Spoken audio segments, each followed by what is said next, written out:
My name is Peter Davison. I played the Fifth Doctor, and you're listening to the Fiveish Fangirls.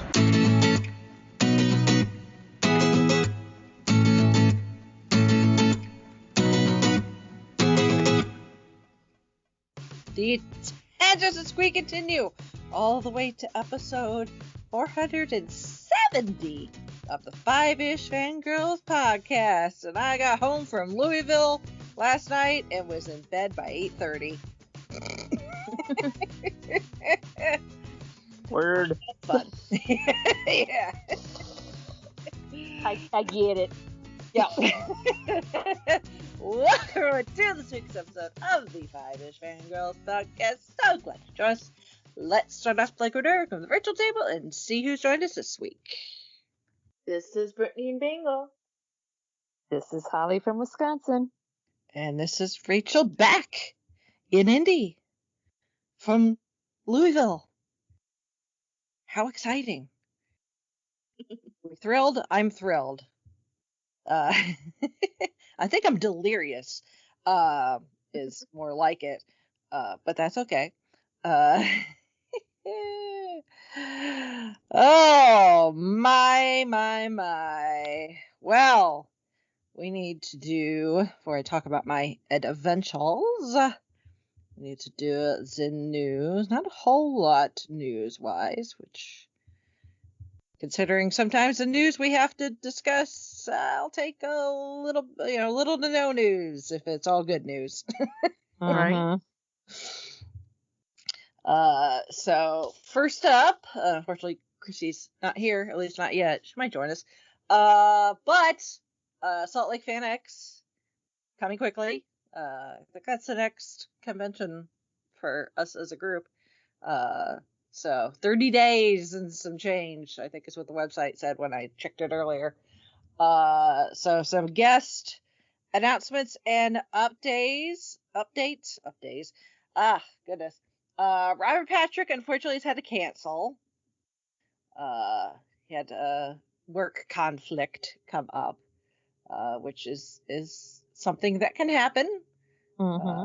It's something that's in pretty much every celebrity convention contract, is that, acting is their primary paycheck, and if that comes a call-in, it gets priority. So,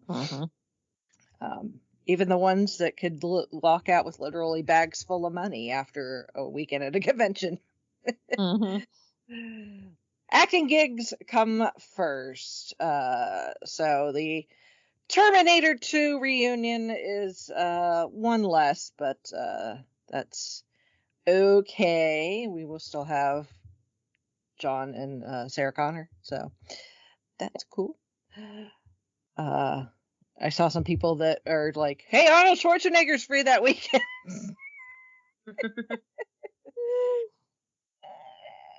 I don't know. Yeah. That being said, they do have some other guests that they have announced, including John Rhys Davies, which means they're having all 4 Hobbits and Gimli, which is pretty cool. In fact, I believe I saw that they are offering a complete Lord of the Rings photo op with all 4 Hobbits and Gimli. So Nice. Cool. Yes, yeah. Hopefully, I will be seeing John Rhys Davies in Cincinnati in October. Crossing my fingers, crossing my toes that he does not cancel or anything. So we'll see, because I'm excited to add him to my Lord of the Rings autograph collection. And then, our Terminator 2 reunion's got a little smaller. That's okay. We're having a Lethal Weapon reunion because Danny Glover is joining Mel Gibson. Ooh. So now they are offering a Lethal Weapon photo op. So if you bought your Mel Gibson solo photo op before they announced Danny and went to upgrade, you can do that. Nice. If you so wish.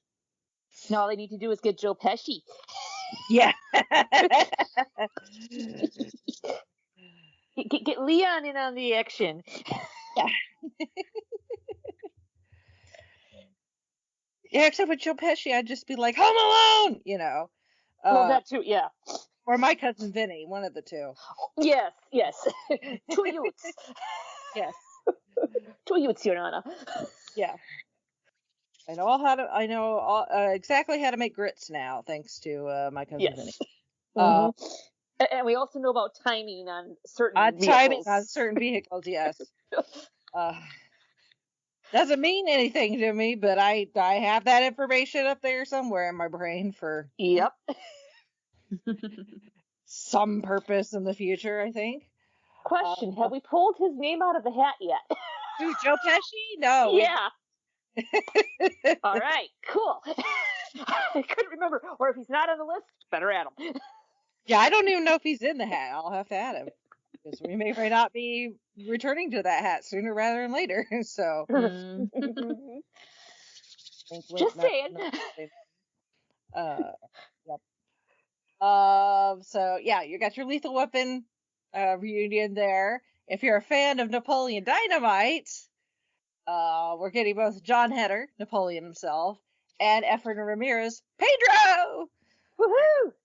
Get your voting signs ready. Yes. Yes, vote for Pedro. That besides voting for in the Dragon Awards, voting for Pedro is the other important election. Yes. So vote for Jared, vote for Pedro. Yes.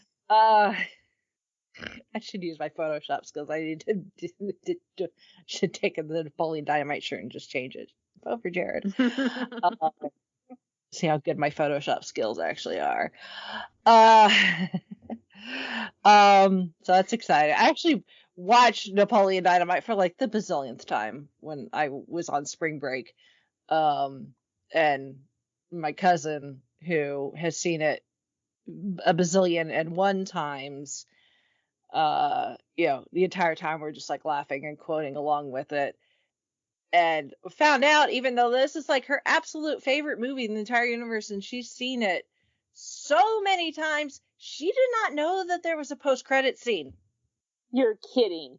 No. She did not know about the wedding. Oh, no. No. So, totally blew her mind. You made sure that got fixed, right? Yes, we fixed it. But she was Good. like, I don't know this. I'm like, I don't know. She's like, every time the credits started rolling, I just turned it off. Okay, Pedro kind of falls into the Marvel universe. Yes. Yeah, watch till the very end. Yeah. Really, you should do that with just every movie ever. Right, because you never know. Yeah. Yeah, maybe you'll surprise your friends if they don't know that there's a post-credit scene in Napoleon Dynamite. Anyway, and then this last one, I am so jealous of Chrissy. I am so jealous. Freaking Dick Van Dyke. I know. Oh my God.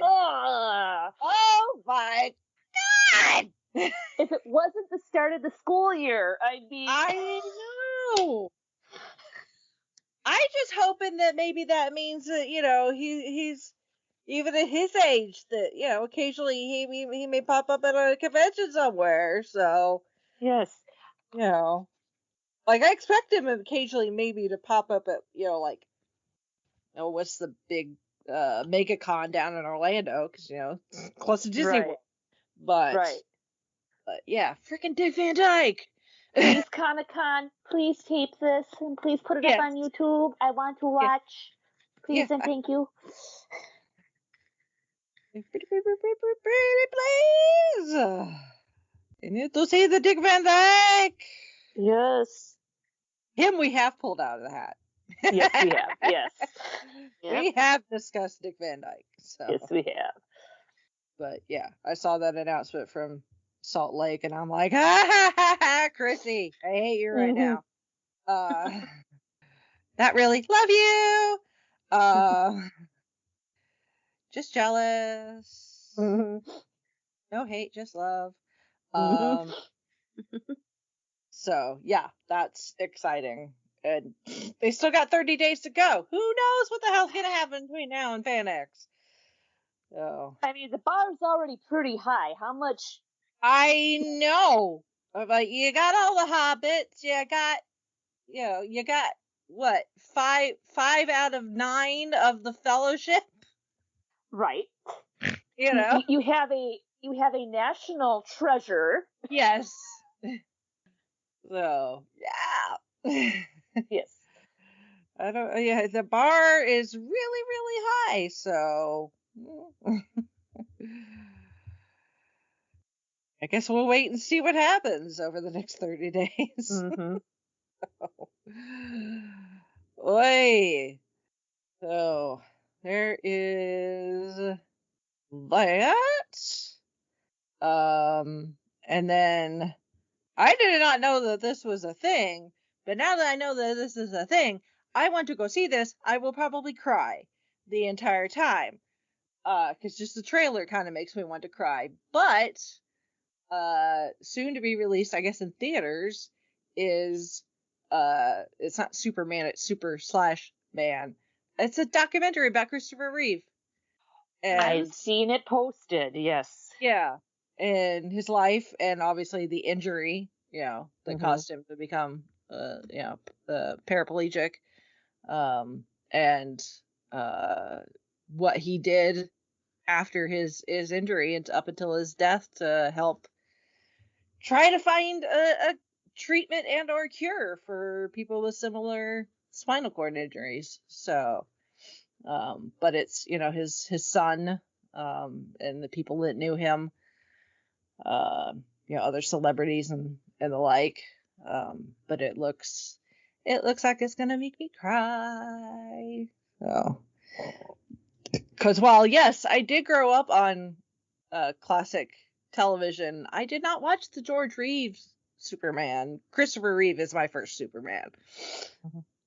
I think he is for a lot of people. Mm-hmm. So, yeah, he's probably one of the first superheroes that a lot of people were exposed to, at least in live action form.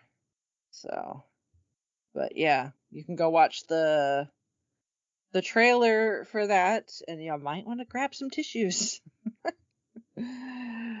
So, because it looks like it might be a tearjerker. So there is that. That's really it for the news.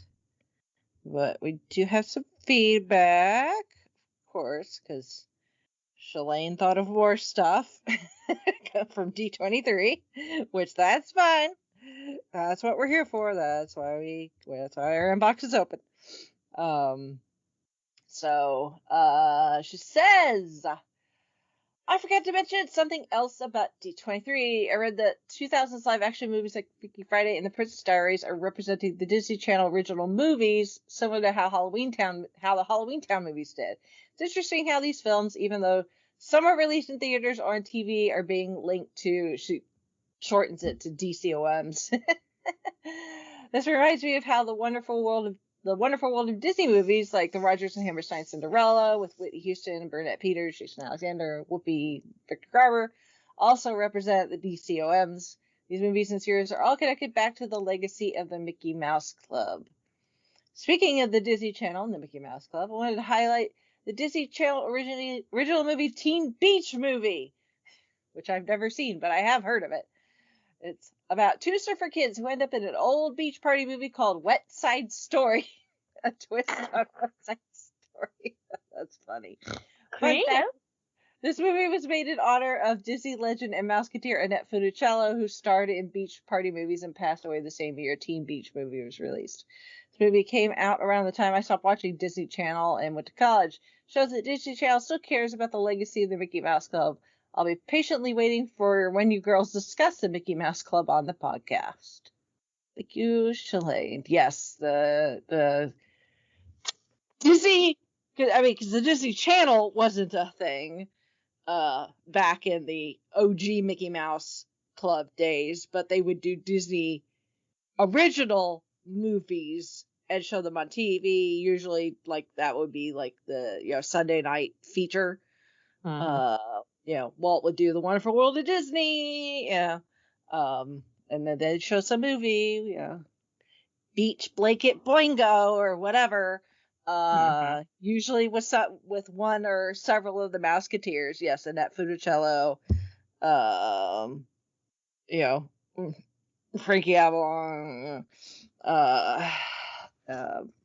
you know, and the like. And then when they brought the Disney, then when the Disney Channel became a thing, they brought back the new Mickey Mouse Club in the 90s, where people like Britney Spears and Justin Timberlake got their start. So, and then, Disney obviously having their own cable channel allowed them to crank out all sorts of stuff. Disney Channel original movies, Teen Beach Movie, and was High School Musical? That was a Disney Channel original, wasn't it? Yes. Or was that? If Yes. memory serves. Yeah, it was not released in theaters.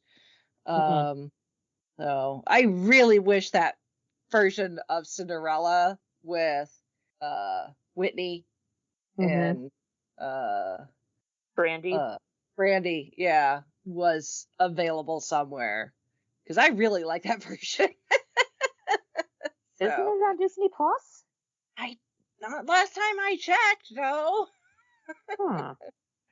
I swore it was, unless it was only for a limited time. It may have, and I may have just missed it. So, because like the soundtrack isn't available anywhere either. Yes, it is.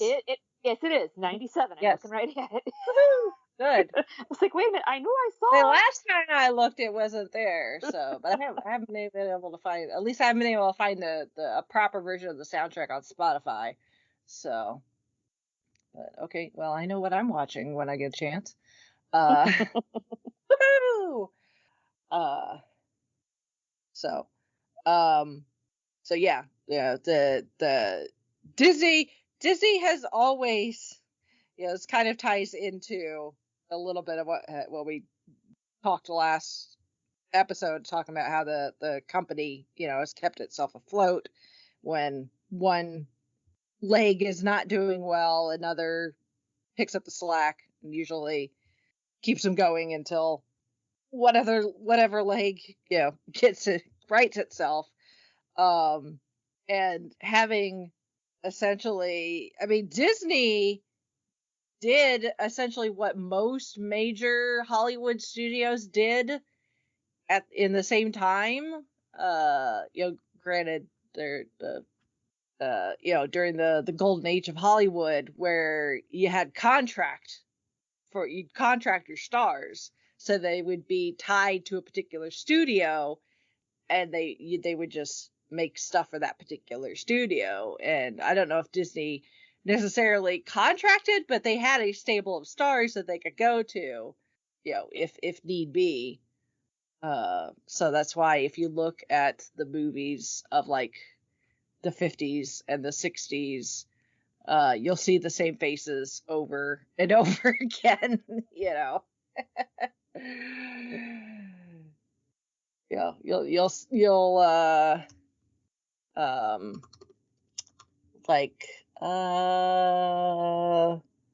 like Haley Mills. She was a regular.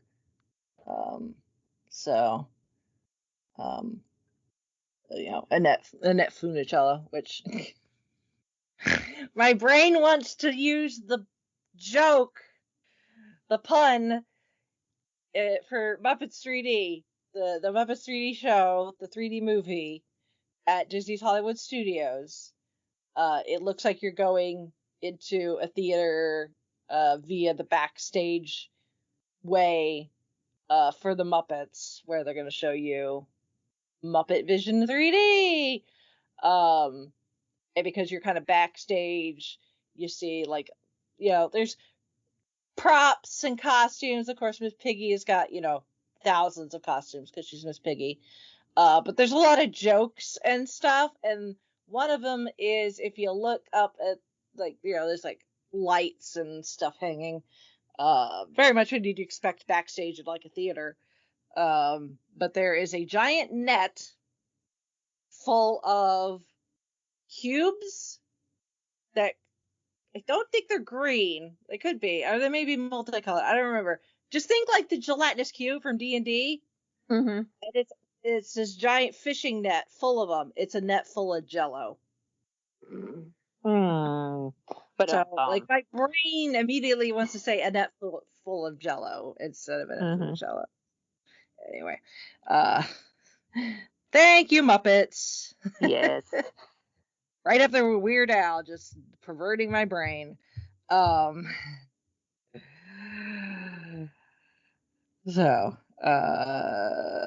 yeah.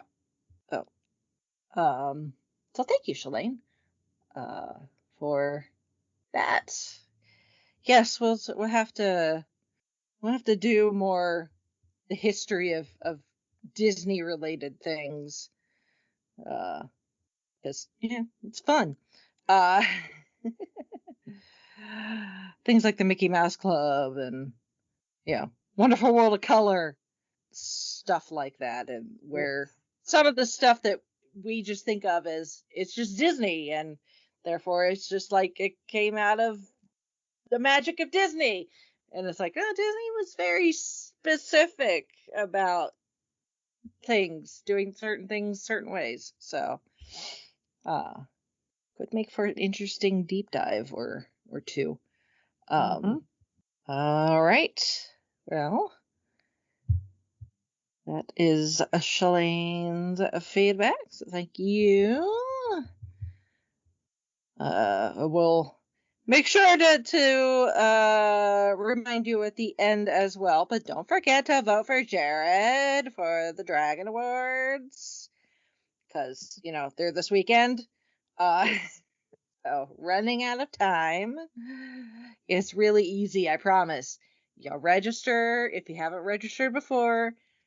They'll send you the email. You just click on it. You make your votes. You don't have to vote in all the categories. Like, if you know nothing about anything else, that's fine. You don't have to vote for everything. If you just want to vote in the category Jared's in, that's perfectly fine. That being said, the TV choices were really hard. In my humble opinion.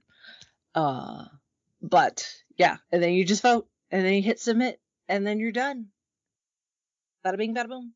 And now you're in the system, so next year, like we were saying, when it's time for nominations, you'll get info about that, and then when nominations are announced and it's time to vote, you should automatically get the email for that since you've voted before. So, yes. Once you vote and they're in the system, they remind you every year, which is nice. Yes. Yeah, because somehow Labor Day just sneaks up on you. Oh, yeah. How is it almost September? I don't know. How did this happen? Crazy, I tell you. Crazy. All right.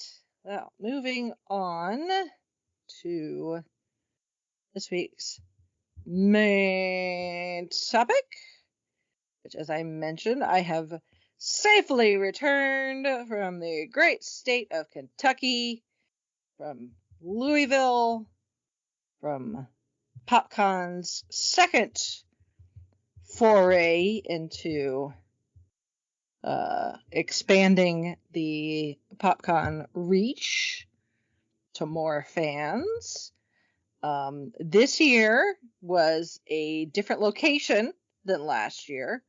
Obviously, also a different set of dates, but different location. We were not at the fairgrounds this time.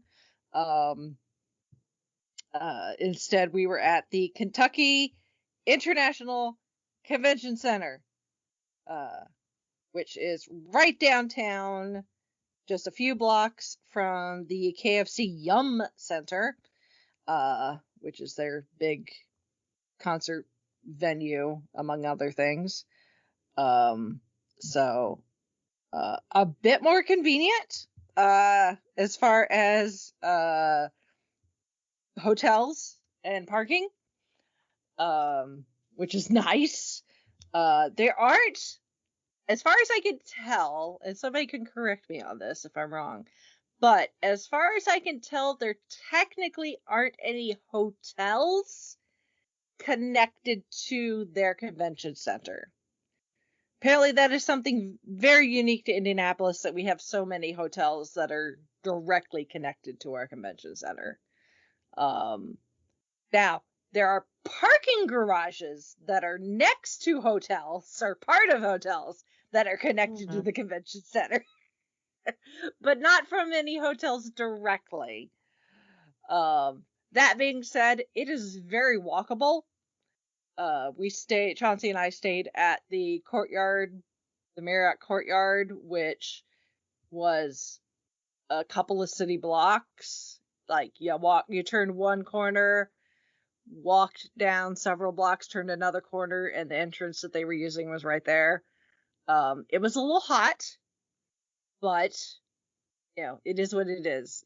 Kentucky, especially Louisville, because it's right there across the river, which also essentially works as the state line for Indiana, Kentucky. So it might as well be the same state. So the weather is pretty much exactly the same. It's the Midwest in late August. It's hot. There's no ifs, ands, or buts about it. Nope. So, they but don't that call being it Indian summer for nothing. Yeah. So that being said, it wasn't terrible, even as hot as it was.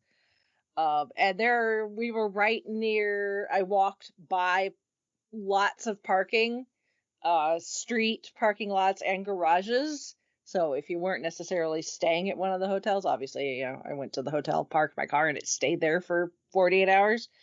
Cause I didn't leave until Friday morning. Because it didn't kick off until like noon on Friday, so there wasn't much point in me getting there Thursday night. Especially considering I went and got my hair cut Thursday, which I desperately needed. And there were also plenty of restaurants. You were not hurting to find some place to eat.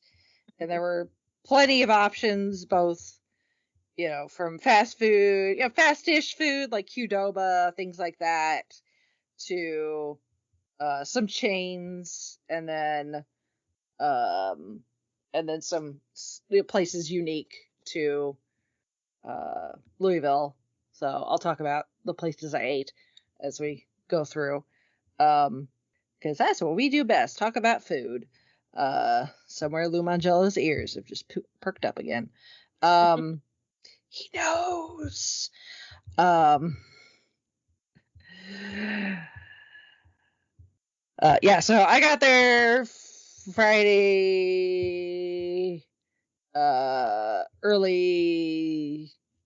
late morning-ish. Got straight to the hotel, got checked in, got the room key, unloaded the car. That was great. Hotel room was nice, not anything fancy, but good. Clean. It served its function, which is good. And then I walked over to the convention center and picked up my press badge because Chauncey was going to be using that to get in because Rob Southgate was able to use one of his exhibitor badges for me. So I got there, picked up the press badge because Chauncey wasn't there yet. Chauncey had to work. Although he was actually working in Louisville. That's the nice thing about it, is the company he works for, they have an office in Louisville. It's like in the burbs. So he drove down and went to the office and worked there and then came over to the hotel that evening. So that was actually really nice. So he was able to come along and not have to miss a day of work. Oh, so yeah, got that. Message Rob, got my exhibitor badge, and got in. Said hi to the people I know, introduced myself to some of the people I don't know or may have met like once in passing before. So, and they were just finishing up setting up the booth, so they were pretty much ready to go. And really, for the most part, what Rob wanted me to do was one, help direct people to things, because the layout of the Kentucky Convention Center is a little odd, because the vendor hall was all in one location, technically on the second floor. It was all one big space. It had the vendor hall, it had all the celebrities, it had the photo ops, all that fun stuff. Down the hall was the main stage area, for all the like the big celebrity panels, cosplay contests, things like that. But then you had to go downstairs where the panel rooms were, because there aren't rooms on the second floor dedicated for things like panels. It's all very large spaces. So there was a lot of escalator riding. So like if you came out of the vendor hall, the escalator's right there, and it takes you right where, and all the panel rooms are just one walkway, so you can't miss them. But there was a lot of escalator riding. I felt very much like Dustin Hoffman at the beginning of The Graduate. Like every time I was on the escalator, I just heard Simon and Garfunkel in my head. Hello darkness, my old friend. So yeah, you go downstairs, long hallway, and that's all your panel rooms and your other kind of specialty stuff. So there was a room that they were doing laser tag. So you could sign up to play laser tag, and the guy running laser tag, how he did not lose his voice is beyond me, because several times an hour at the top of his lungs, he would announce very loudly that, you could come play laser tag, and it was only $5.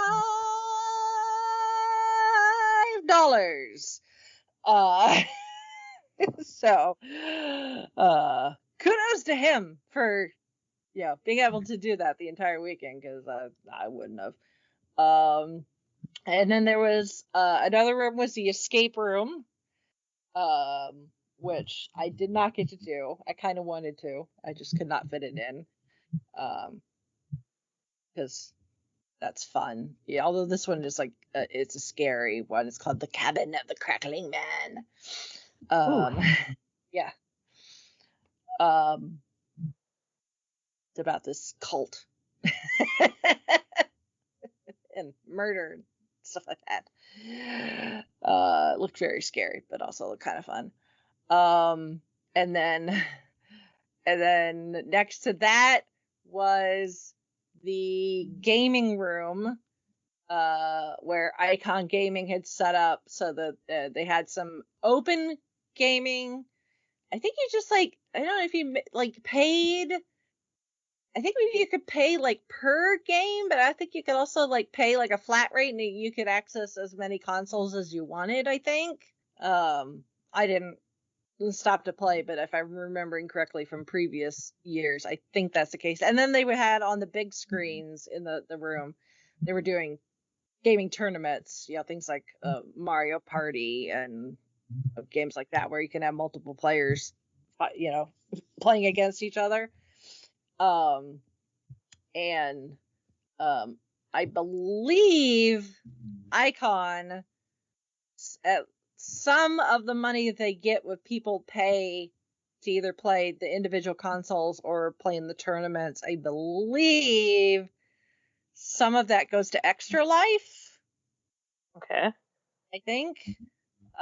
Which, those that aren't familiar, Extra Life is a charity that uses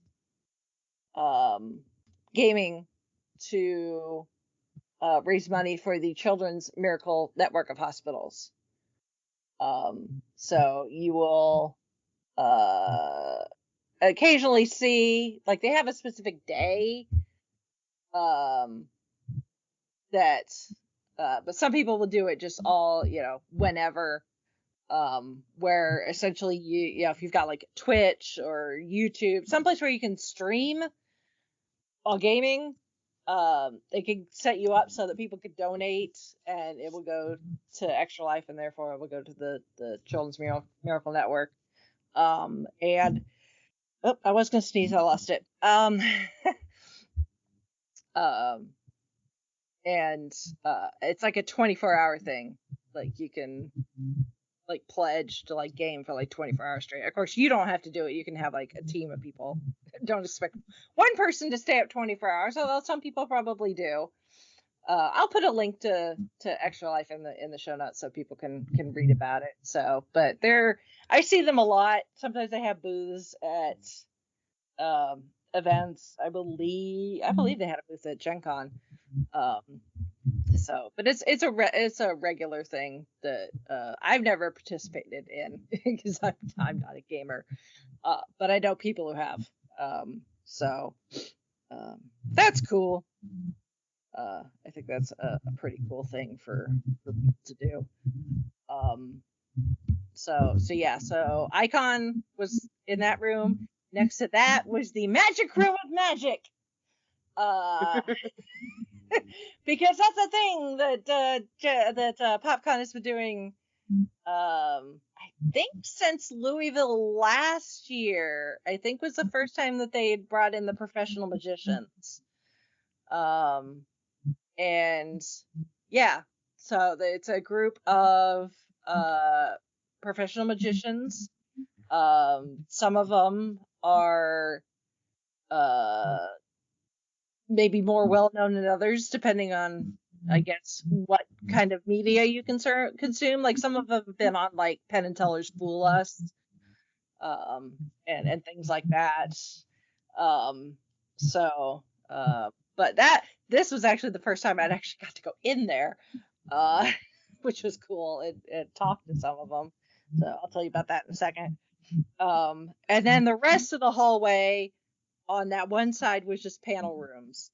And then on the other side, or they had the VIP lounge as well, for those with VIP badges. So it had, like, soft seating and snacks and, stuff in the, games and stuff for them to hang out and feel off VIP-ish, I guess.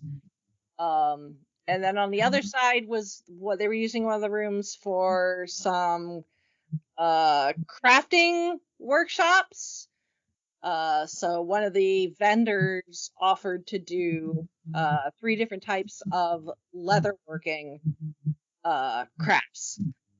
So people can pay to sign up for it, and you learn how to make it, and then you can take it with you.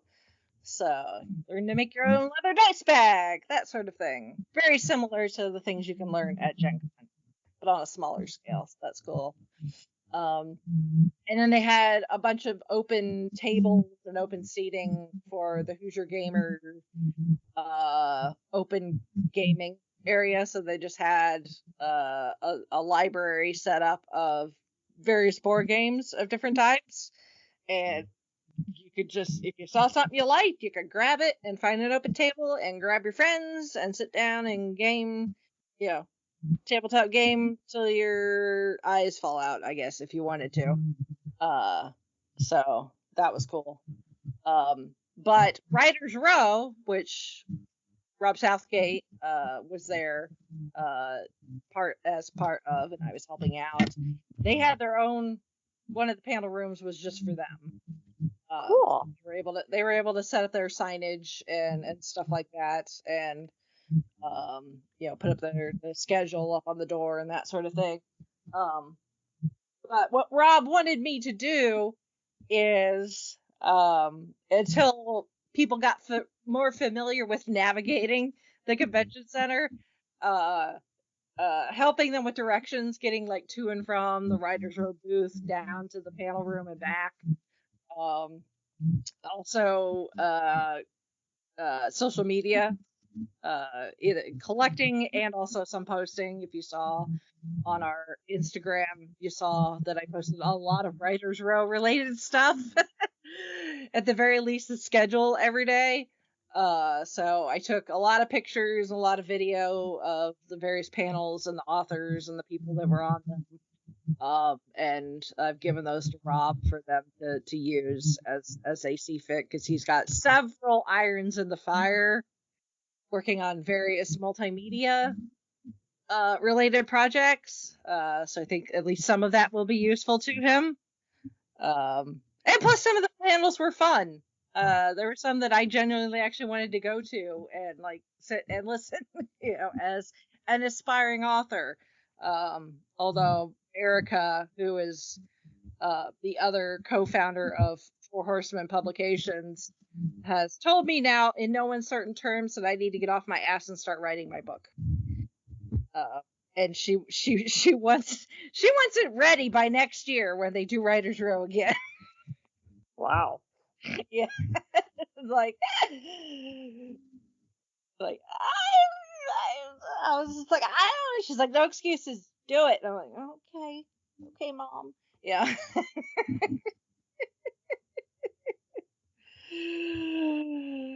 She meant it as in the best way. So, but I thought it was funny. So that's what I was doing, along with, technically also being there as press. I've got just like, video of the convention, panels, that sort of thing. I have a couple of interviews.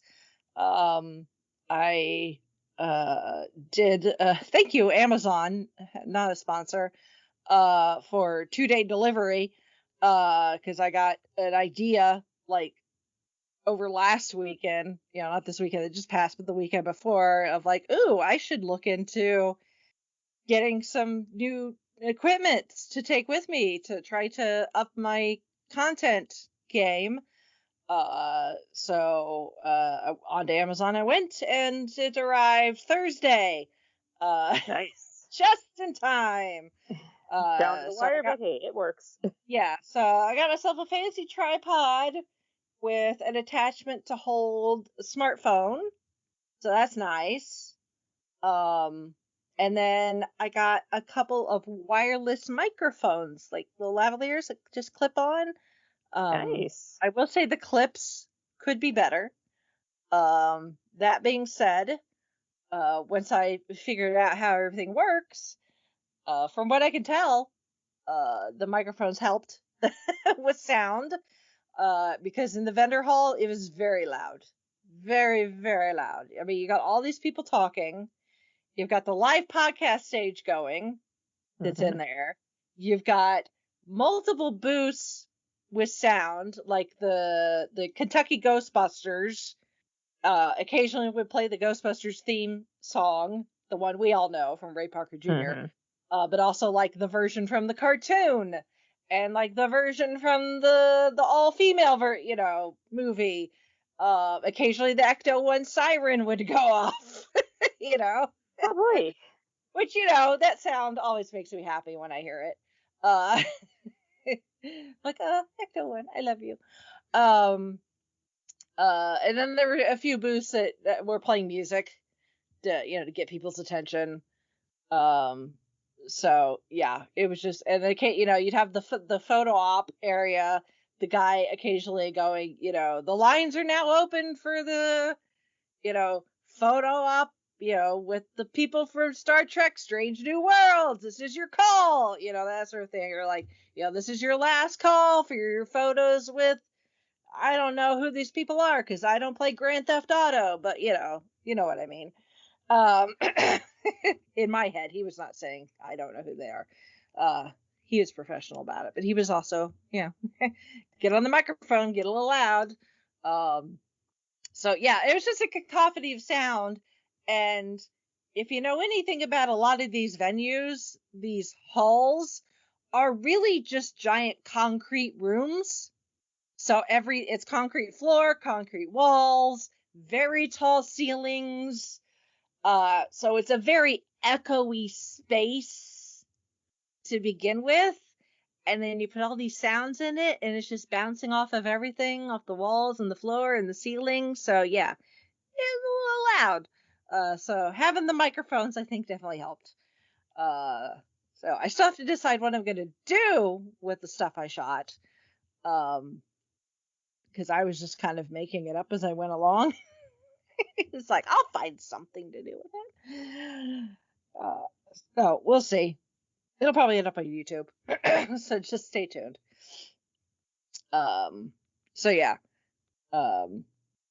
Friday was, figuring out the lay of the land, that sort of thing. And, just getting into the groove of things. And taking pictures and video and stuff like that, and posting occasionally on the interwebs, on the Instagrams. And Friday evening came really quickly, especially when you get up as early as I do. I did see some familiar faces, said hello. I saw Brandon Peters show, working, being queen of all things podcasting. If you saw my picture of him with his very sparkly crown, complete with working microphone, and his wonderful Spatula City t-shirt. The minute I saw that, I'm like, yes! And he's like, you and me and like 5 other people are gonna get this reference. I'm like, that's okay. Mm-hmm. So I did buy my my snacks, a little haul of snacks from the Moonshine Chocolate Company, or the Chocolate Moonshine Company, because they were there and they brought the blueberries. So they don't always bring the blueberries. They brought the blueberries. So of course I had to get some blueberries. And some fudge, which I still have. The pretzel rods covered in chocolate, those were gone by Friday evening. I still have a little bit of fudge left, and I still have a good number of the blueberries left. I've been pacing myself, doing the best I can. Wandered the vendor floor a little bit. Was trying not to spend all my money at once. That being said, really nice to go to a convention after having a job and actually having money. Because it was really nice to be able to support, the independent businesses. So first thing I did, was pick up my new fingerless gloves, that you can see partially in my Beanie Baby picture, as I'm holding the little tie tag. So Joey, my pseudo booth area mate from InCon Junction, she was the one sitting directly closest to me at InCon Junction. She's an author, but she also knits. And she makes these fabulous arm warmer / fingerless gloves, but she either does them so on the back, would be the back of your hand. It's either dragon scales or mermaid scales. Being early July, as freezing as it was in conjunction, is also early July, and it was stupid hot then. So I was like, I don't necessarily want to buy a pair of gloves now, but she's like, if you decide you want a pair, because I knew I wanted black, and that was not a color she really carried, because she does not get asked for black a lot. People tend to get very colorful gloves from her. She's like, hit me up like right before Louisville, and I'll get some black, and I can make you a pair, and you can pick them up in Louisville. I'm like, great. So I messaged her, and she sent me back a bunch of pictures of the different black-ish colored yarns that she has, and I picked one. So then I went and picked up my gloves Friday. They're really fun. They're black, but they got little silver sparkles in them. But they're very nice, very nice. And I think they'll just get nicer as the yarn like breaks down and gets softer as it as I wear, and it conforms more to the shape of my hands and stuff. So yeah, that was nice. They are nice. So it's a little warm outside, but at work it can be cold. So they'll come in handy as it gets colder and the office does not get any warmer. So and then but with the way how it's been warm, that AC is so nice. Yeah, that is true. The chili. Yeah. So, and I tried this time around to keep note of who I bought stuff from. So that I could actually be like, this is what I bought and who it's from, as opposed to most of the time where I'm like, this is what I bought and I don't remember who the vendor is. Now I can't guarantee everybody's got a big, like an online store or something like that, or how much social media presence they have, but if I could find some sort of link, I will put it in the show notes. But Joey's gloves, she's called the Great Yarn Dragon. So that was cute. I like that. And then I bought some new flare. Biggest pin I think I've bought so far. From Pins by, I'm not sure how to pronounce this. Arimon, Ariamon. So flowers, and then like the ribbon where you can put like words and stuff, and it's the lyrics from Taylor Swift's song Anti-Hero. It's me. I'm the problem. It's me. Midnights is quickly becoming my favorite Taylor Swift album, and that's the song that really kind of started it for me. So that song just speaks to me.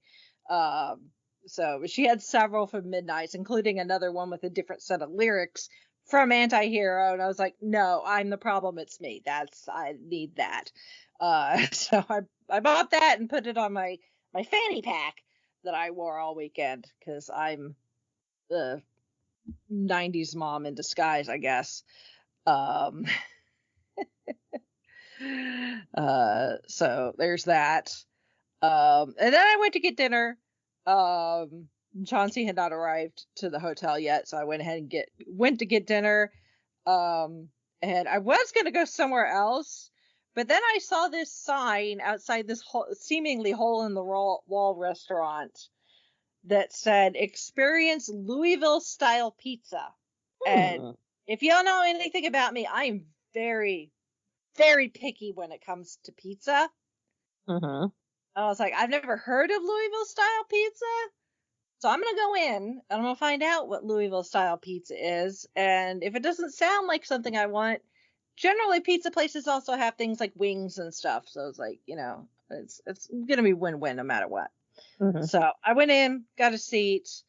This place is called Bearno's, so Bearno apostrophe S, not to be confused with Bruno. We don't talk about Bruno, but we can talk about Bearno's.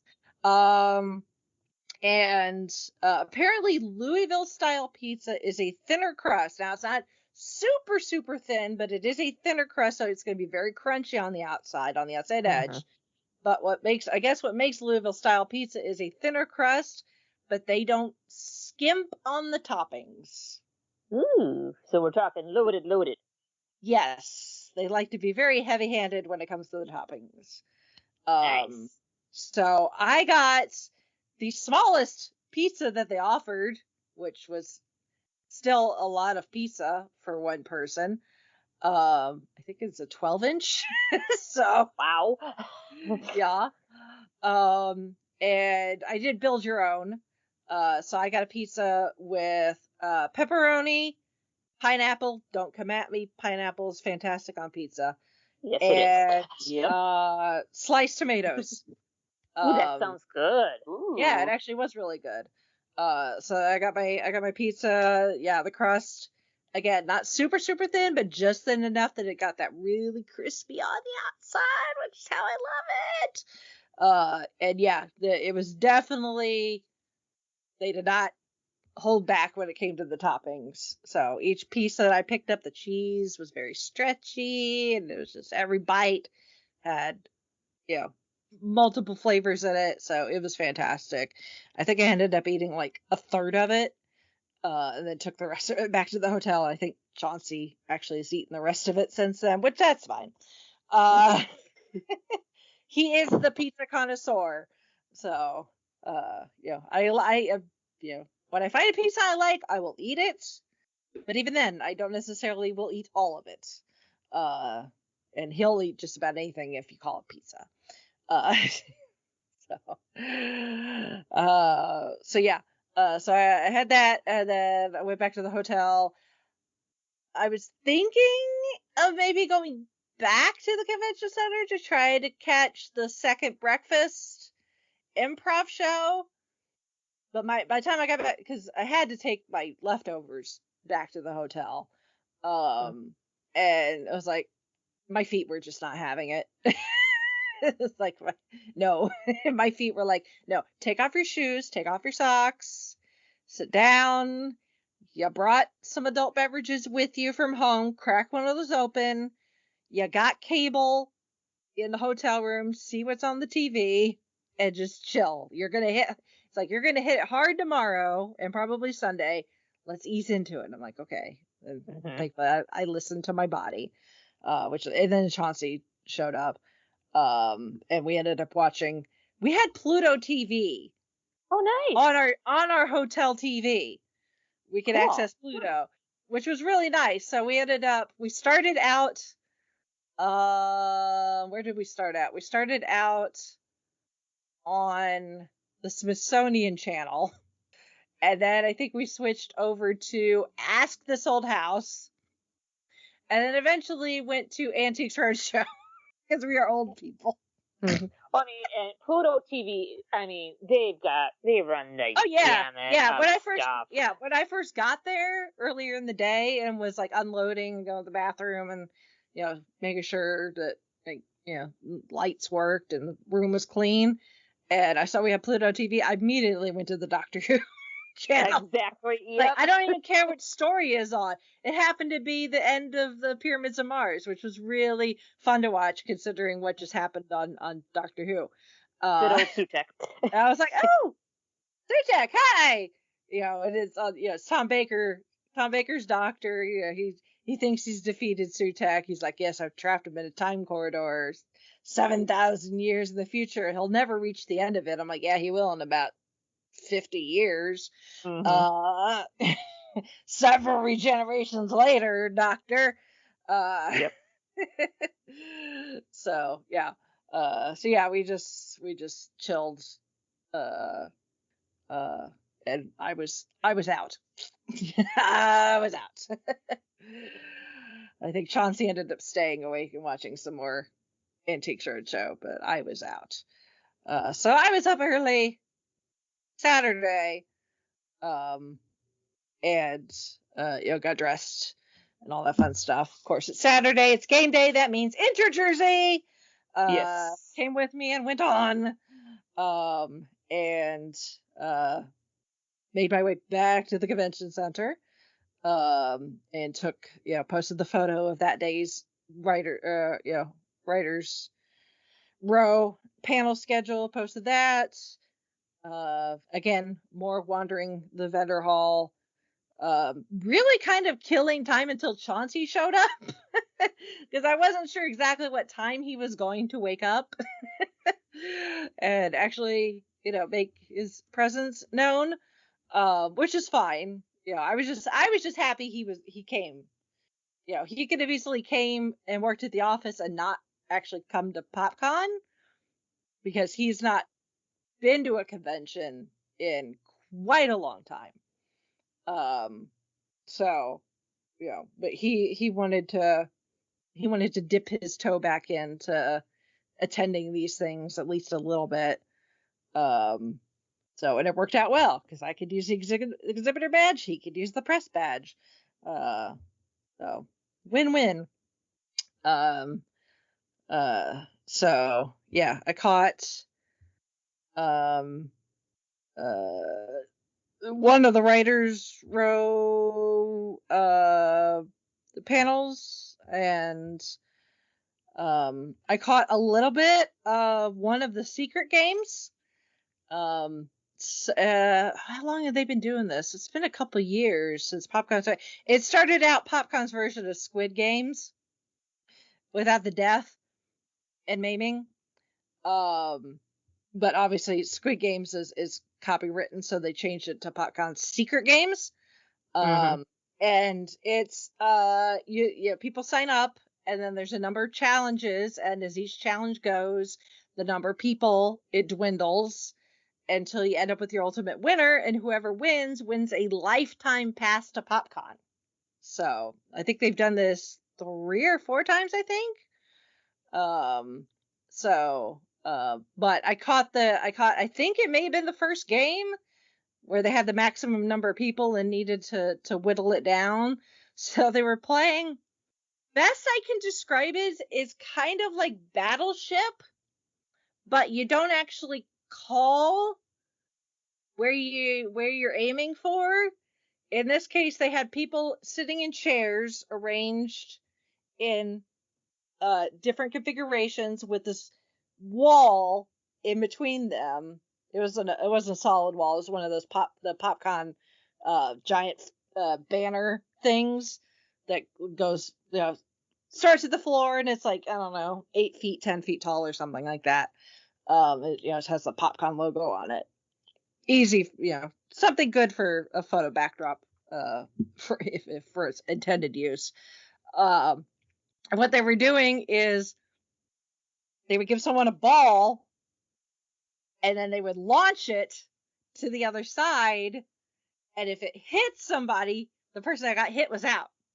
But it was really funny because you'd have, it was a variety of people. You had some younger folks and some older folks, and men, women, all, a little bit of everybody. And it was fun because not everybody is athletic. So, you could tell they could really, really try to throw that ball. The ball would go like, 4 feet. And that's it. Not even close. Because you had to stay in your seat is the thing. So, if you were throwing, you had to throw from your seat. Well, you could stand up, but you had to stay right next to your chair. And then if a ball was coming towards you, like, you could, like, pull your legs up and, like, try to make yourself as small as possible, but you could tilt yourself this way or that way, but your butt couldn't leave the seat if you looked like you were going to get hit. Gotcha. So it was just this back and forth of balls going one way and the other, and people missing and then not, and eventually it got to the point where it was like, okay, time to reconfigure the chairs, because people thought that they'd figured out, where people were versus where people weren't, that sort of thing, and eventually it got down to one side had 3 and the other side had 1, and that guy got eliminated. So the other side won, which meant everyone on that team won. And then from the loser side, they had one of those giant inflatable D20s, if you've ever seen those. Mm-hmm. So they everyone on the losing team rolled the D20, and whoever rolled the highest won and could get to go to the winning team and not be eliminated. So that was fun. And of course, wandered the vendor hall, spent some more money. I got some stickers. I bought some stickers from a vendor called the Griffin's Nest. And they were just they had like, 3 or 4 for whatever amount of money. So I've got a couple new tumblers that I'm using for work. Not Stanley's, but these work just as well. They're 2 for pack of 2 special at Costco, so take that. But of course, any good geek who owns any sort of drinking container, you gotta put stickers on it. Exactly. So I'd already added some stickers that I'd already had, and I put one of the Four Horsemen publication stickers on here too. But I got a sticker that says emotionally attached to fictional characters, because that's true. Roll with pride. So it's got the different shapes of the different dice, and then the word pride is in the rainbow colors. I don't have a problem. I have a collection, and it's a pile of books. Sweet. And then take that, depression, and it's a rubber duck, which I think that the rubber duck is supposed to be reminiscent of one of the characters from Has Been a Hotel, which I've not watched. But I guess that's a quote from the show. Yes. Yeah. Whether or not I ever actually will watch Has Been a Hotel, I just, take that, depression, I think is appropriate no matter what. So those are those. And then I got another sticker, and for the life of me, I could not find this vendor again to write down their name. Like, I walked up and down the aisles multiple times looking for the vendor I bought the sticker from and could not find them. Like, I don't know if this was like a mirage or what. I got the sticker, so it had to have happened. But I do not know where they disappeared to. But it's this sticker, and it looks like a pill bottle on its side, and the top has popped off, and it says serotonin booster, side effect, cute aggression, and it's a bunch of puppies. Aww. Spilling out of the pill bottle. And at least one of them kind of looks like a corgi, so yeah.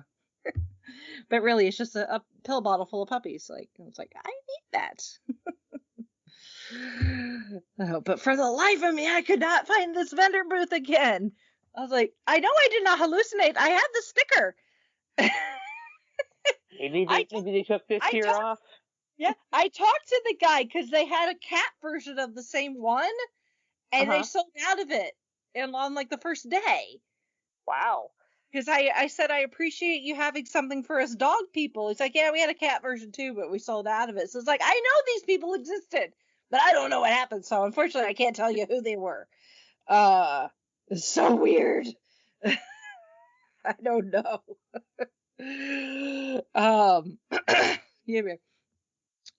And then, honestly, one of the best purchases I made the entire weekend, and this was only $1, was from this gal called the Adequate Witch, and she also makes like drink cups and stuff with like geeky designs. But I'm sure that the cat part is something that she probably bought like wholesale on like AliExpress or Wish or something, and then just glued the charms on them. But like the charms like you could put on like your Crocs and stuff. If it without the back on it, you can just like glue them to whatever. So I guess she had those, and it's a silicone cap with a strap on it that will allow you to put a cap on your straw if you have one of those tumblers with a reusable straw.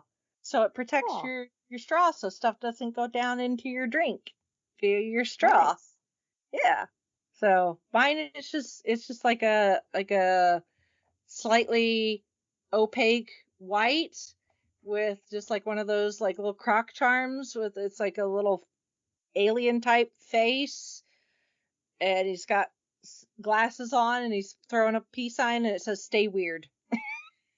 Oh, but it's got the cap, and it's got a little strap with a little loop, so you put the loop over your straw, down the straw, and then when you want to drink, you can just take off the cap, and it'll just dangle there, and then when you're done, you put the cap back on. I was like, that's really smart. It was only $1. I was like, this is like the best purchase I made the entire weekend. It was only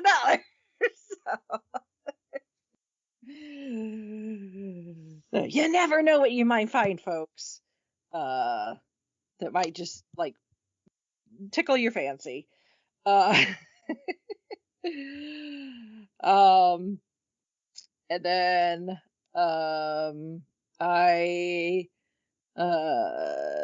Chauncey finally showed up, which is good. And we did some wandering. I gave him the quick tour of the layout of everything. He actually managed to find his way to the podcast stage first, and was watching Brandon and Jessica Alsman do what they do best, which is very old trivia with very old copies of Trivial Pursuit. This is a thing that Brandon and Jessica have been doing for a while. They started out with just the cards from a copy of Trivial Pursuit from the year that the game was first printed. And then they've got a 2000s version, and then Brandon just added a new set of cards from like a DVD version, so all the questions are entertainment related. So yeah, I caught Chauncey watching Brandon and Jessica do their best to not give people the answers, but give plenty of hints so that they can give away the prizes, so they do not have to take them home. So yeah, that was funny. And then again, I gave him the lowdown. We wandered the vendor hall, and then this was really cool. This is something I've not seen before. Of course, at things like PopCon and Salt Lake Fan X and a lot of these other pop culture-ish related conventions, you're going to have your Star Wars cosplayer groups. So you're going to have your Rebel Legion and your 501st, which is always the Empire. So your Stormtroopers, Darth Vader, the like. Obviously Rebel Legion, that's your X-Wing pilots, your Jedi, all the good guys. Mandalorians as well. They were doing the hunt a spy, or hunt a rebel, or hunt a, you can put a bounty, hunt a bounty. You can put a bounty on someone, and then they get this lanyard that they have to wear, and then they go about their business around the convention and hope that someone from the Mandalorians does not find them and turn them in. So when they do, they make them walk a walk of shame, essentially, back to the Merc booth, ringing a bell, like, prisoner walking. So every now and then you'd hear what it sounds like cowbell, and it'd be like, the Mandalorians, they found someone. They found their bounty. Of course, Ghostbusters, if there's a local Ghostbusters group, they're there. In this case, it's the Ghostbusters of Kentucky. And the G.I. Joe, which I don't know what they call themselves, the G.I. Joe fan dress-up group. But they were there. But the Star Wars, usually with the Star Wars, they will have, obviously, the people in costume, all the costumes to be in those groups. At least with the 501st and the Rebel Legion, have to be screen accurate. They have guidelines that you have to meet to be accepted into those groups with your costume. The Mercs, I think, are a bit less anal about it, or less particular. Because I've seen Mandalorians with all sorts of designs, so but the other two, they're very specific. So you're going to see all different sorts of different cosplays that are going to be screen accurate. They usually have like some sort of background and or faux set. It just depends on what that group has. Like I've seen like the cave from Hoth, and they could take your picture and they take it upside down so it looks like you're hanging from your feet, like Luke was. I've seen the garbage compactor from episode 4. Sometimes it's just some Star Wars background scene. Sometimes they'll have stuff you can pose on, like a speeder bike or something like that, which I've done that a number of times. When I went to Cincinnati last year, they had Darth Vader or the Emperor's chair. I took my picture with Darth Vader. But this group, they had the setup and someone there to teach people how to play sabacc. Oh, cool. So I got to learn how to play sabacc. I mean, they did a very like newbie version of it, and I'm pretty sure the guy that taught us probably cheated. Had a shifter? Yeah. Either that or Chauncey said he let him win because he had thermal detonators on him. I'm pretty sure he cheated, but so we got to learn a very basic version of sabacc, not for credits. So nobody walked away without any, losing or earning any credits. But that was really cool because I was like, this is unique. I've never seen a Star Wars group have this as a thing before. So I liked it. It was really cool to be able to sit down and have this, this guy. It's like, I'm gonna teach you how to play sabacc, and he had the cards and all the little credit pieces and stuff. It was very cool. So that was really awesome. So then we decided to get lunch instead of dinner because I was hoping to catch some of the intergame while we played Lease. Down the street, well, technically it is still diagonal from the convention center. It's just not the end of the convention center we were using. So we had to go down the street and then catty corner to, it's essentially a casino. They don't use the word casino, but that's what it is. It's a casino with horse betting added to it, essentially, because it's Kentucky. It's the home of the Kentucky Derby. Horse racing is a big thing. So they call it like I don't remember what it's called, but it's essentially a casino. But they have a sports bar or sports bar / restaurant in the casino. So I was like, well, that probably means they've got multiple screens. So maybe I'll get lucky and we might have some soccer on one of these screens. Technically, I was right. There was soccer on 2 of the screens. It just wasn't Italian soccer. Unfortunately. So there was horse racing on a number of screens, of course, when in Rome. Although one of those horse tracks, I guess, in between races to entertain the people while they're waiting, while they're like the horses are getting, taken from their stalls and all that fun stuff and getting ready and doing final bets. Intermission, I don't know if that's a thing. They were doing a dachshund race. So cool. I didn't care about the horse racing, but at one point I was like, are they racing wiener dogs? And they were. And it was chaotic as you think it might be. Give me the racing doggos, please. Yeah. Like, there are some, like, hardcore dog racers out there. There's a place, I think it's out in either Missouri or Kansas, I think, that does corgi races at a horse track, but they're, like, super serious about it. But these types of races, like the one this dachshund race and the ones I've been to locally, it's just for shits and giggles. And some dogs, they understand the assignment, and when they say go, they go. Right. Most of the time, you maybe get, if you're talking maybe a field of like 8 dogs, like maybe 2 of them will understand the assignment and actually make it to the finish line in one shot. You may get a couple more that might get there eventually, and then the rest just go off in every direction except towards the finish line. Or just decide to lay down and want belly rubs. Exactly. Or they just don't do anything at all whatsoever. So yeah, it's quite entertaining.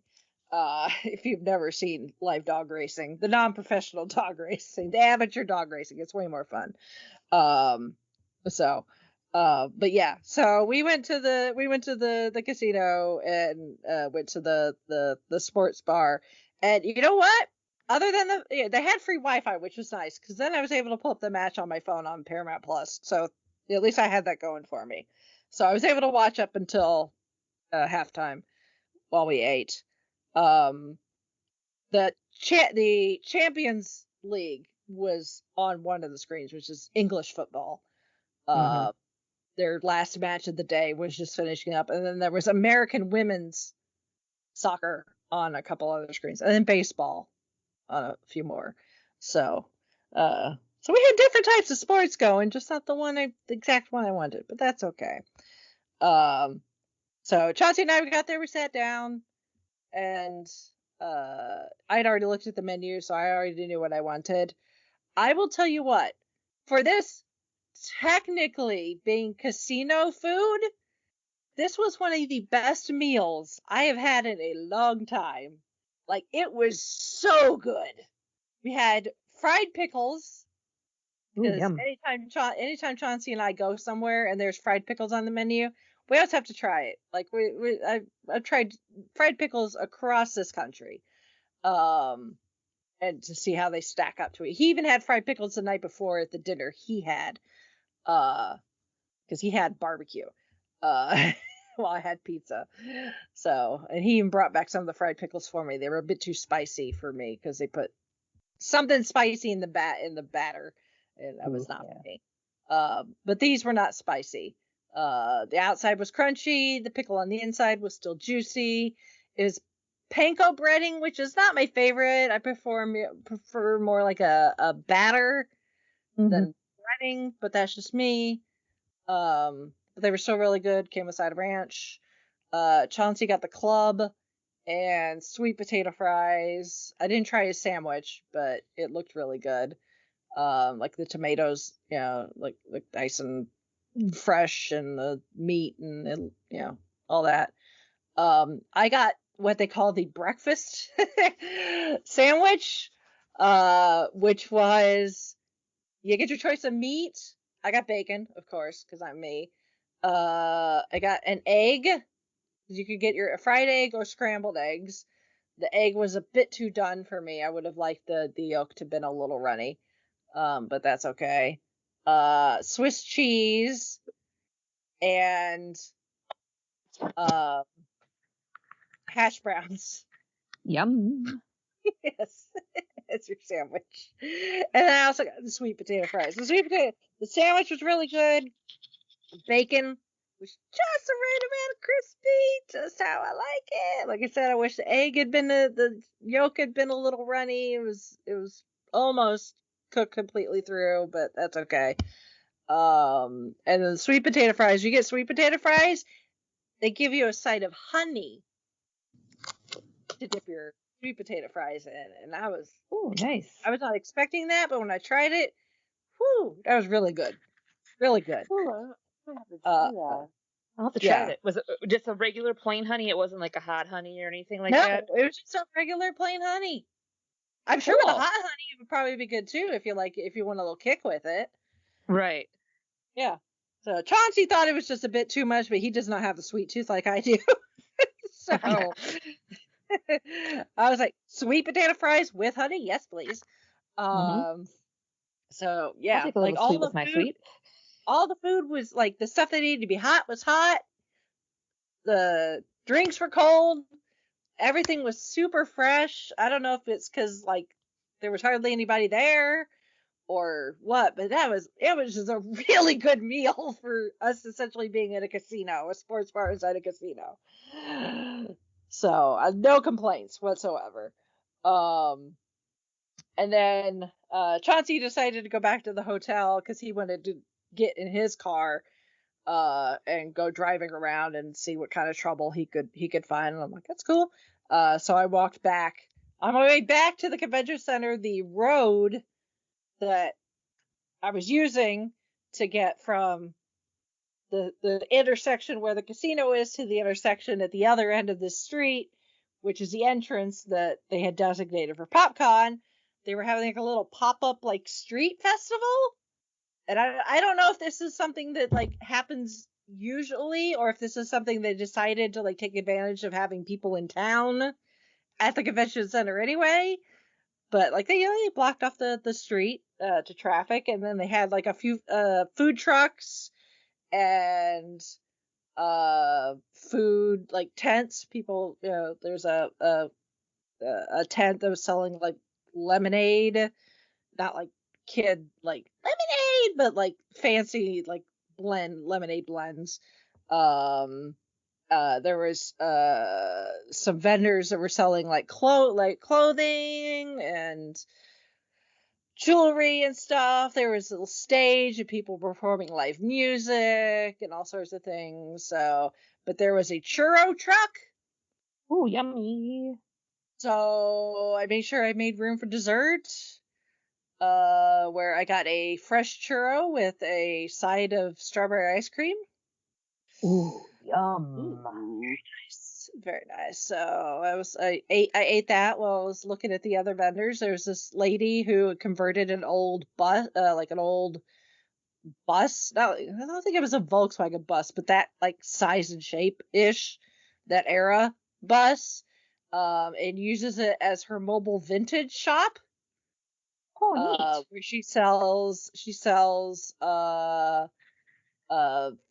records, 45s, full size records, 45s, cassettes, CDs, some vintage paraphernalia, like old like concert posters and things like that. I found it kind of funny though, because what drew me in is she had the yellow submarine on the back as a sticker on the back window. I was like, oh, well, obviously you speak my language. And then she had this Beatles yellow submarine flag in one of the windows and this other Beatles paraphernalia. I'm like, oh, we're going to be friends. Even better, yes. Yes. So, I walked into the bus to look at her stuff, and she was having her own lunch, which is fine because it was lunchtime. It's time to eat, for a lot of people. So I was just looking, eating my ice cream, trying not to get it all over my very expensive Inter Milan jersey that cannot go in the washing machine. Those are hand wash only, yes. Yes, they are. I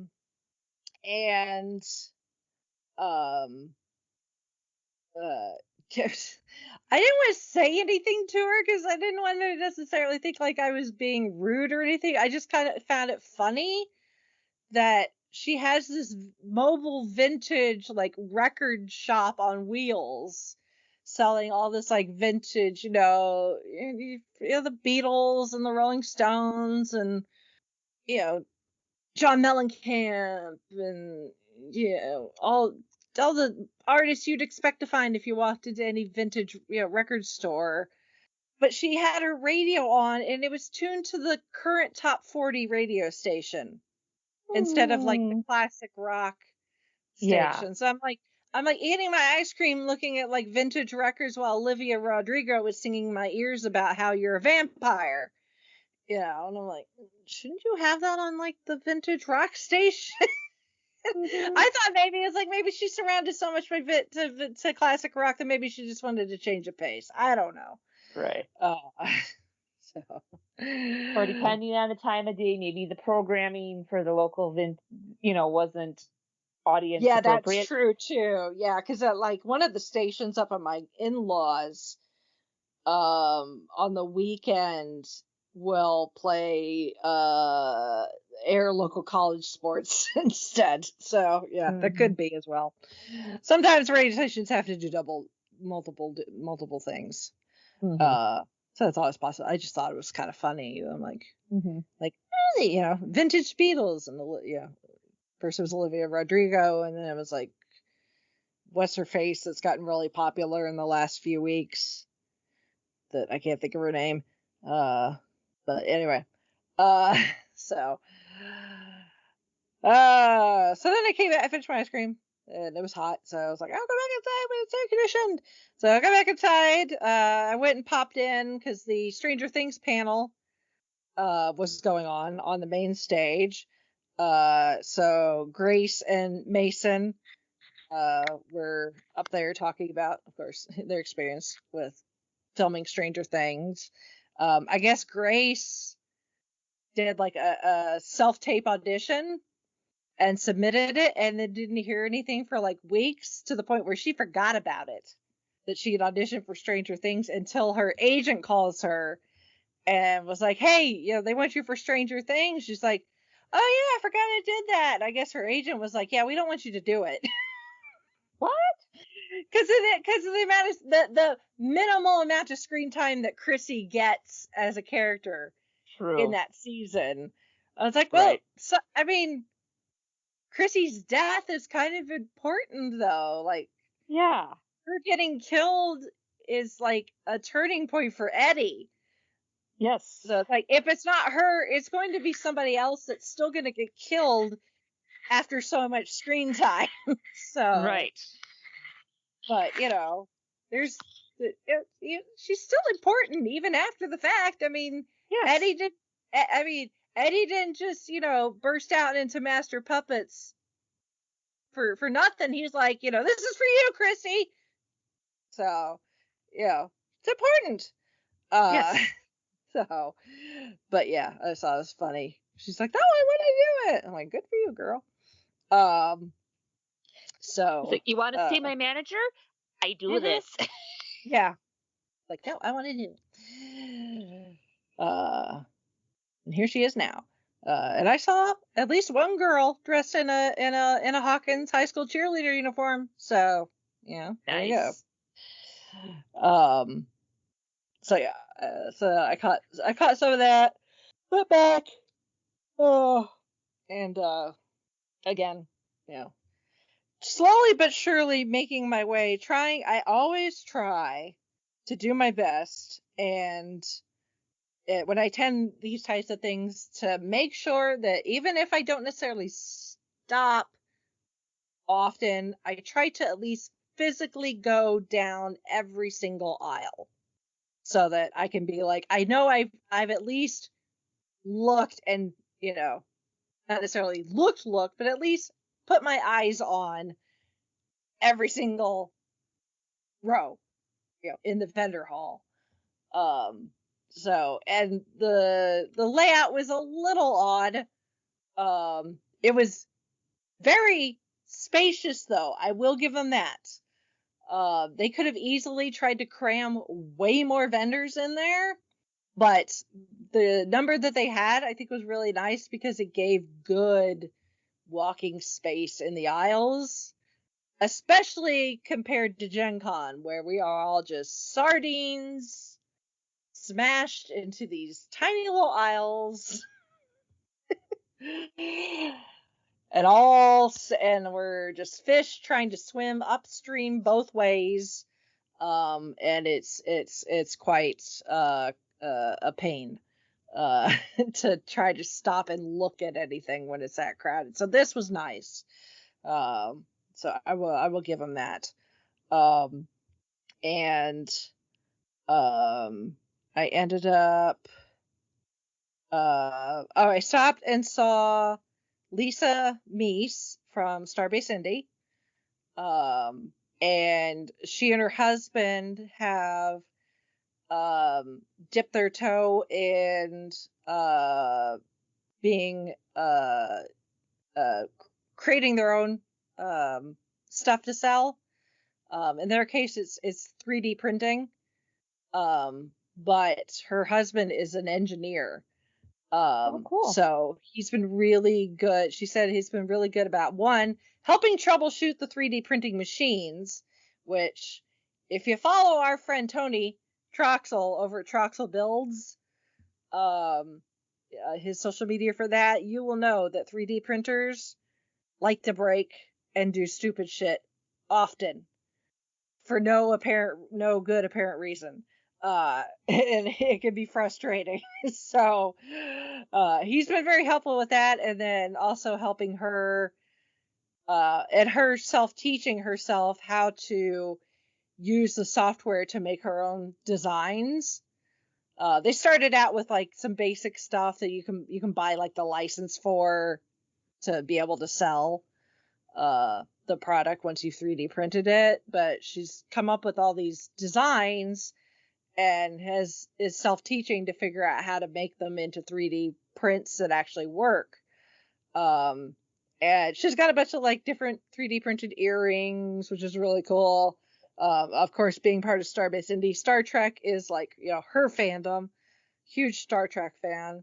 And her thing, she's in her Star Trek Barbie era, so she has a pink Star Trek uniform.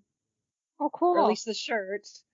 And then she's created a comm badge that's also pink, and it either says "Let's go Barbie," or "Hi Barbie," or "I'm Kenough." Oh, neat. It's really cool.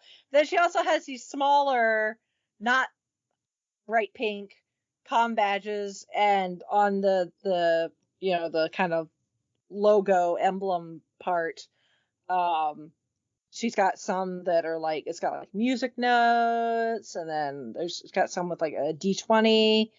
But I bought her last one of it's Wheaton's Law, Don't Be a Dick. Nice. So I bought her last Don't Be a Dick. Love it.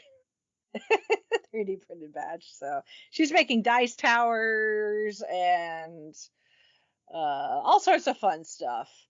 It's really cool to see somebody like, there's some other 3D printers out there that there's some very popular stuff out there. I'm sure you've seen probably online. The articulated dragons are very popular. And for a reason, they are very cool.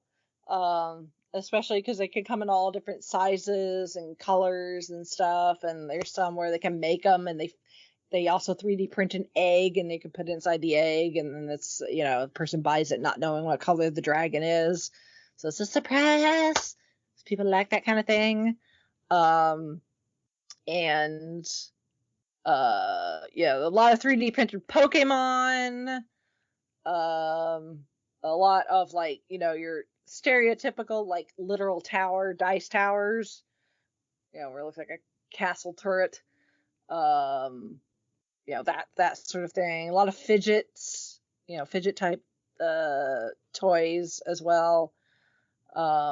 But I like it. I like seeing people, stretching what 3D printing can do by designing something brand new. Because then it sets you apart from, other people. Because you can walk by so many booths that have 3D printed dragons, and you're like, okay, yeah, that's good. So Lisa's stuff, she does have some dragons, but they're like little tiny ones that you can like, that you can make into like barrettes and stuff. So, which is very cute.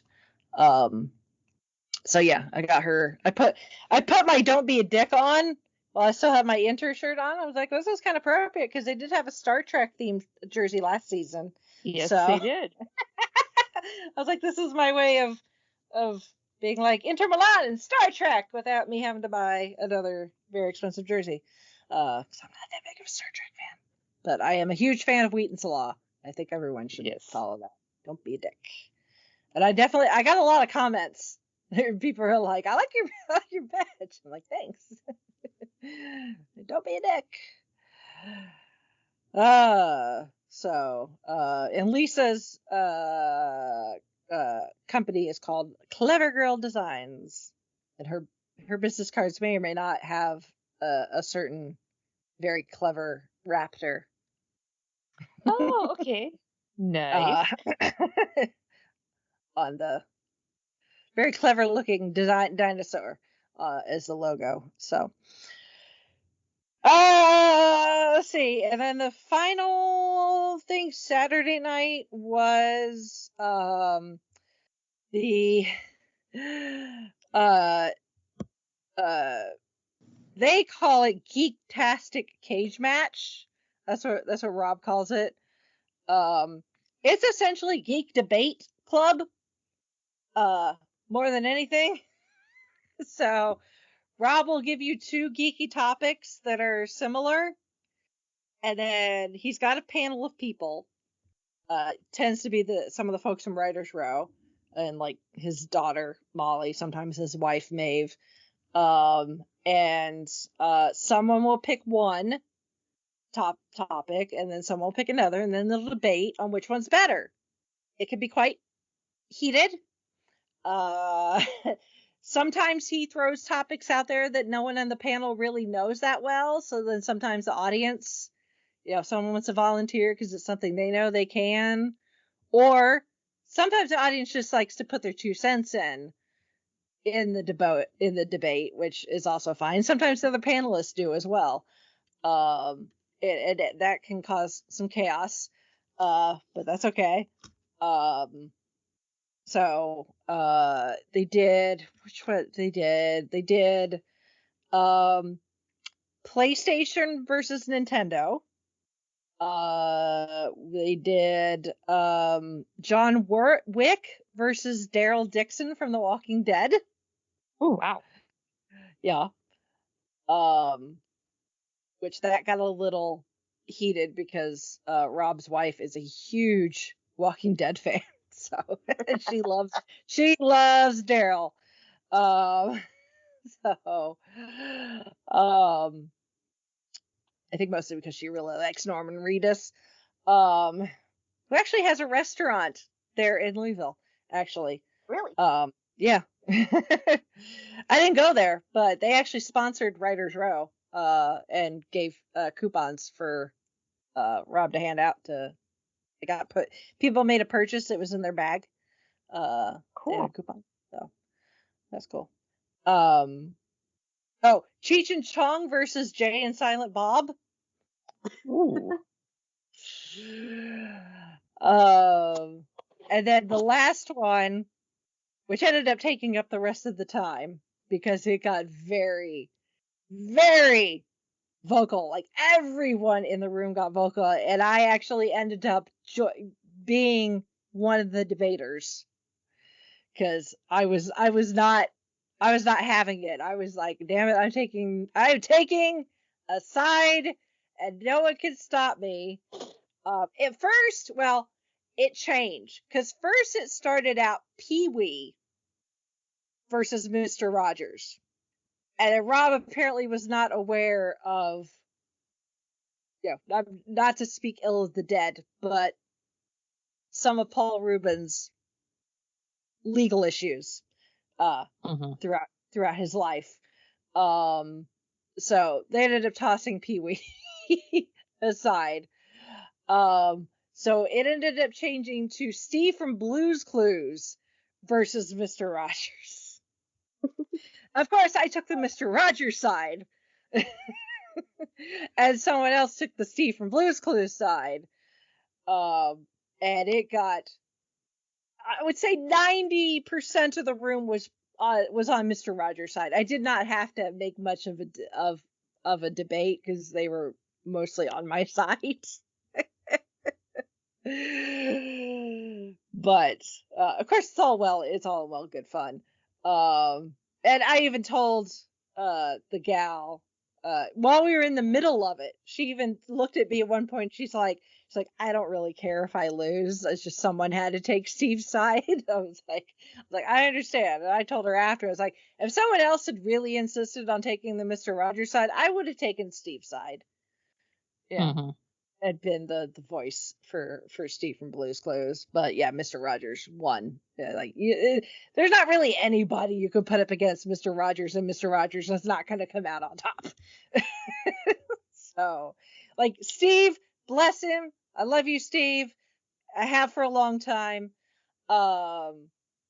It's fantastic what you're doing now that you've come back to us, and doing the conventions and things like that. And, his TikTok, where he's very much, Steve reaching out to the fans. But nobody holds a candle to Fred Rogers. So, it's there's just no competition. So, but it was fun. It was wild. But it was a lot of fun. It was all good fun. So yeah. And then we started to get into, and then we started to not necessarily get into it again the next day, but we continued our discussion about how awesome Mr. Rogers is the next day, because we couldn't stop fangirling about Mr. Rogers. So, I was like, I have got a Mr. Rogers tattoo. Obviously you can see where my loyalties lie. And then I was like, well, I have Mr. Rogers on one arm and Metallica on the other, so I don't know how much of an argument that is, but whatever. So that was fun. And then went back to the hotel, got cleaned up, started to get my stuff together, because obviously the next day Sunday, check out, going home eventually. I think we ended up on the History Channel or something. I was watching something about the Cold War, and then it switched to World War II. So, and then I was out again. I will say, Marriott, you're a great hotel chain, and Courtyard especially. The Courtyards are a pretty good hotel for the price point. That being said, while our room was nice and clean, the mini fridge very functional. Water pressure in the shower good, decent amount of hot water. No complaints there. I enjoy having the little white noise machine that comes with the room. That's great as well. I will say this: your beds suck. Or at least at this particular hotel. The bed itself, I will say this: the mattress, not that terrible. A bit more firm than I care for, but what are you gonna do? You can't customize your mattress when you're on the road. You can at home. Right. You can buy the mattress that works for you. You're kind of stuck when traveling. The bedding, the sheets and the blankets, also not terrible. Your pillows, on the other hand, those pillows are absolute garbage. Ooh, real flat. It's just awful. Just awful. Just lumpy and no support whatsoever. I ended up with a horrible crick in my neck come Sunday morning, just because the pillows were so terrible. So, I know they're the competition, but go talk to the folks at Holiday Inn, because their pillows are fantastic. Find out who their supplier is and see if you can get the hookup as well. So, that being said, I was so tired every night, it did not matter, because I'd lay down and not remember anything after that until my alarm goes off the next morning. So, I will say, even if the bedding and especially pillows are terrible, if you're really tired enough, it does not matter. But if I had not been exhausted, I would have probably been really put out. So that's my 2 cents. Courtyard by Marriott in Louisville, Kentucky. So Sunday.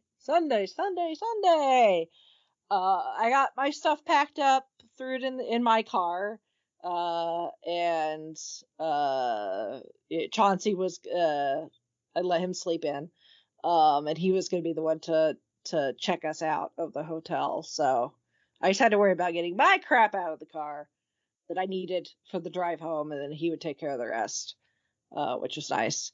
But Sunday was cosplay day, at least for part of my day, because with my culture there, it meant reviving a certain alcoholic private investigator from the ashes that I have not worn, I'm pretty sure, since I met Stan Lee.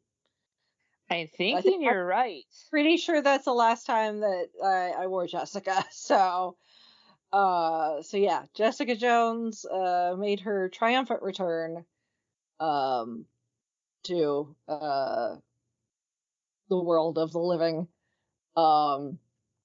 And I've forgotten how obnoxious it is to wear a wig. And actually, it's not so much the wig. I imagine there's some wigs that are probably uncomfortable, especially the ones where you're like they're really styled, and maybe the ones where it's like like really elaborate hairstyles, and maybe they're kind of top heavy. Because like my Miss Frizzle wig is kind of like that, where all the weight is just on one side because of all the hair. Jessica, not so much, because it's just long black hair that just gets all tangled up, and that works for Jessica Jones because she does not give a shit about looking pretty for anybody. So if her hair is in tangles, she does not care. That being said, wearing a wig cap is awful. I felt like my brains were being squeezed out through my ears. Because that really tightens everything up, right? Yes, yeah, because it's more the wig cap, because that's what holds all the hair in place so that it doesn't peek out from under the wig and ruin the illusion. So yeah, it was more the wig cap that I was just not having it. That being said, I'm willing to suffer for my art, at least for a little bit. Again, though, I've yet to wear Jessica when it's actually cold outside. It's always been in the middle of summer. I've got a problem. So I get there before the vendor hall opens, advantage to having an exhibitor badge, and go down, take the schedule photo for the writers row panels for the day. That's also why I did my retracing my steps, writing down the names of booths that I'd made purchases from. And so that I had those to reference. I stopped. None of them were there yet, but I had to pop in and take a closer look at all the stuff that they had for the Kentucky Ghostbusters. And took a selfie with Slimer. Cool. Because it cracked me up. Because their Slimer had a bag of Cheetos in one hand and a bag of Little Debbie fudge rounds in the other. Ooh. Like, do we got the munchies, Slimer? Huh? Yeah. So, but all the pictures will they'll be in an album on our Facebook. But I had not seen these before, and I imagine that most the official Ghostbuster groups have these. I just never seen them on display before. So the Kentucky Ghostbusters, they have a letter from Ghostbusters International in New York, letting them know that they have been accepted as a Ghostbusters franchise. They are the 210th Ghostbusters franchise. Says, as Chief Financial Officer of this corporation, let me welcome you to our large and ever-growing family of hardworking, tax-paying citizens who devoted themselves to a lifetime of public service and community activity. Do not hesitate to call me with questions, comments about our investment services, stock options, tax shelters, and other Bahamian accounts. Expense account advice or other matters. Late payments to your franchise accounts will be brought to your attention promptly. Sincerely, Louis Tully. Nice. I mean, he was a CPA, so I guess he would know a thing or two about Bahamian accounts. But apparently, I would think so. Apparently, he is chief financial officer of Ghostbusters International, Louis Tully. So I was like, wait a minute, what is going on here? That's probably a little safer than suiting up and joining the rest of the team That's on true. missions. That is true. And then there's a permit from the EPA. It says display this permit prominently, and it says temporary permit. It says Environmental Protection Agency at the top. It says be it known that the undersigned has agreed to comply with all requirements of environmentally pertinent laws of the government of the United States of America and its regulations and customs of the Environmental Protection Agency, and that the separately filed plan of operation poses no threat to the health and welfare of the people of the United States. Signed by Walter Peck. I was wondering if that was going to be signed by him. Oh. Yes. Oh, boy. Yeah, Oh, and what's really funny classic. is in really, it's not like super tiny, but the at the bottom of the page, right above where it says reference file C, it says this form printed on 100% recycled nuclear waste. Oh, boy. Yep. And then they've got a certificate of completion that hereby certifies that the Ghostbusters of Kentucky has successfully completed Ghostbusters 101. Signed by Dr. Ray Stans. Nice. Love it. Yeah.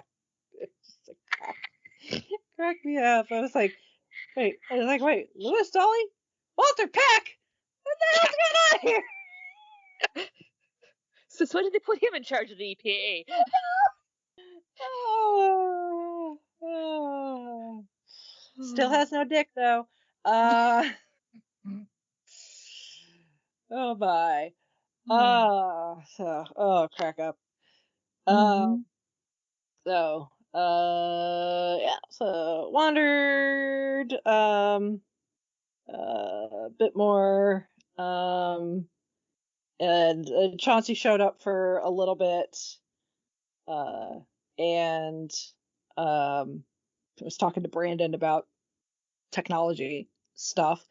And then he wanted to, there was a vendor he wanted to revisit, and I don't have the name, but I know he took a picture of the sign, so I will have to look at that, and then I see if I can find and add them to the list. But they did stained glass.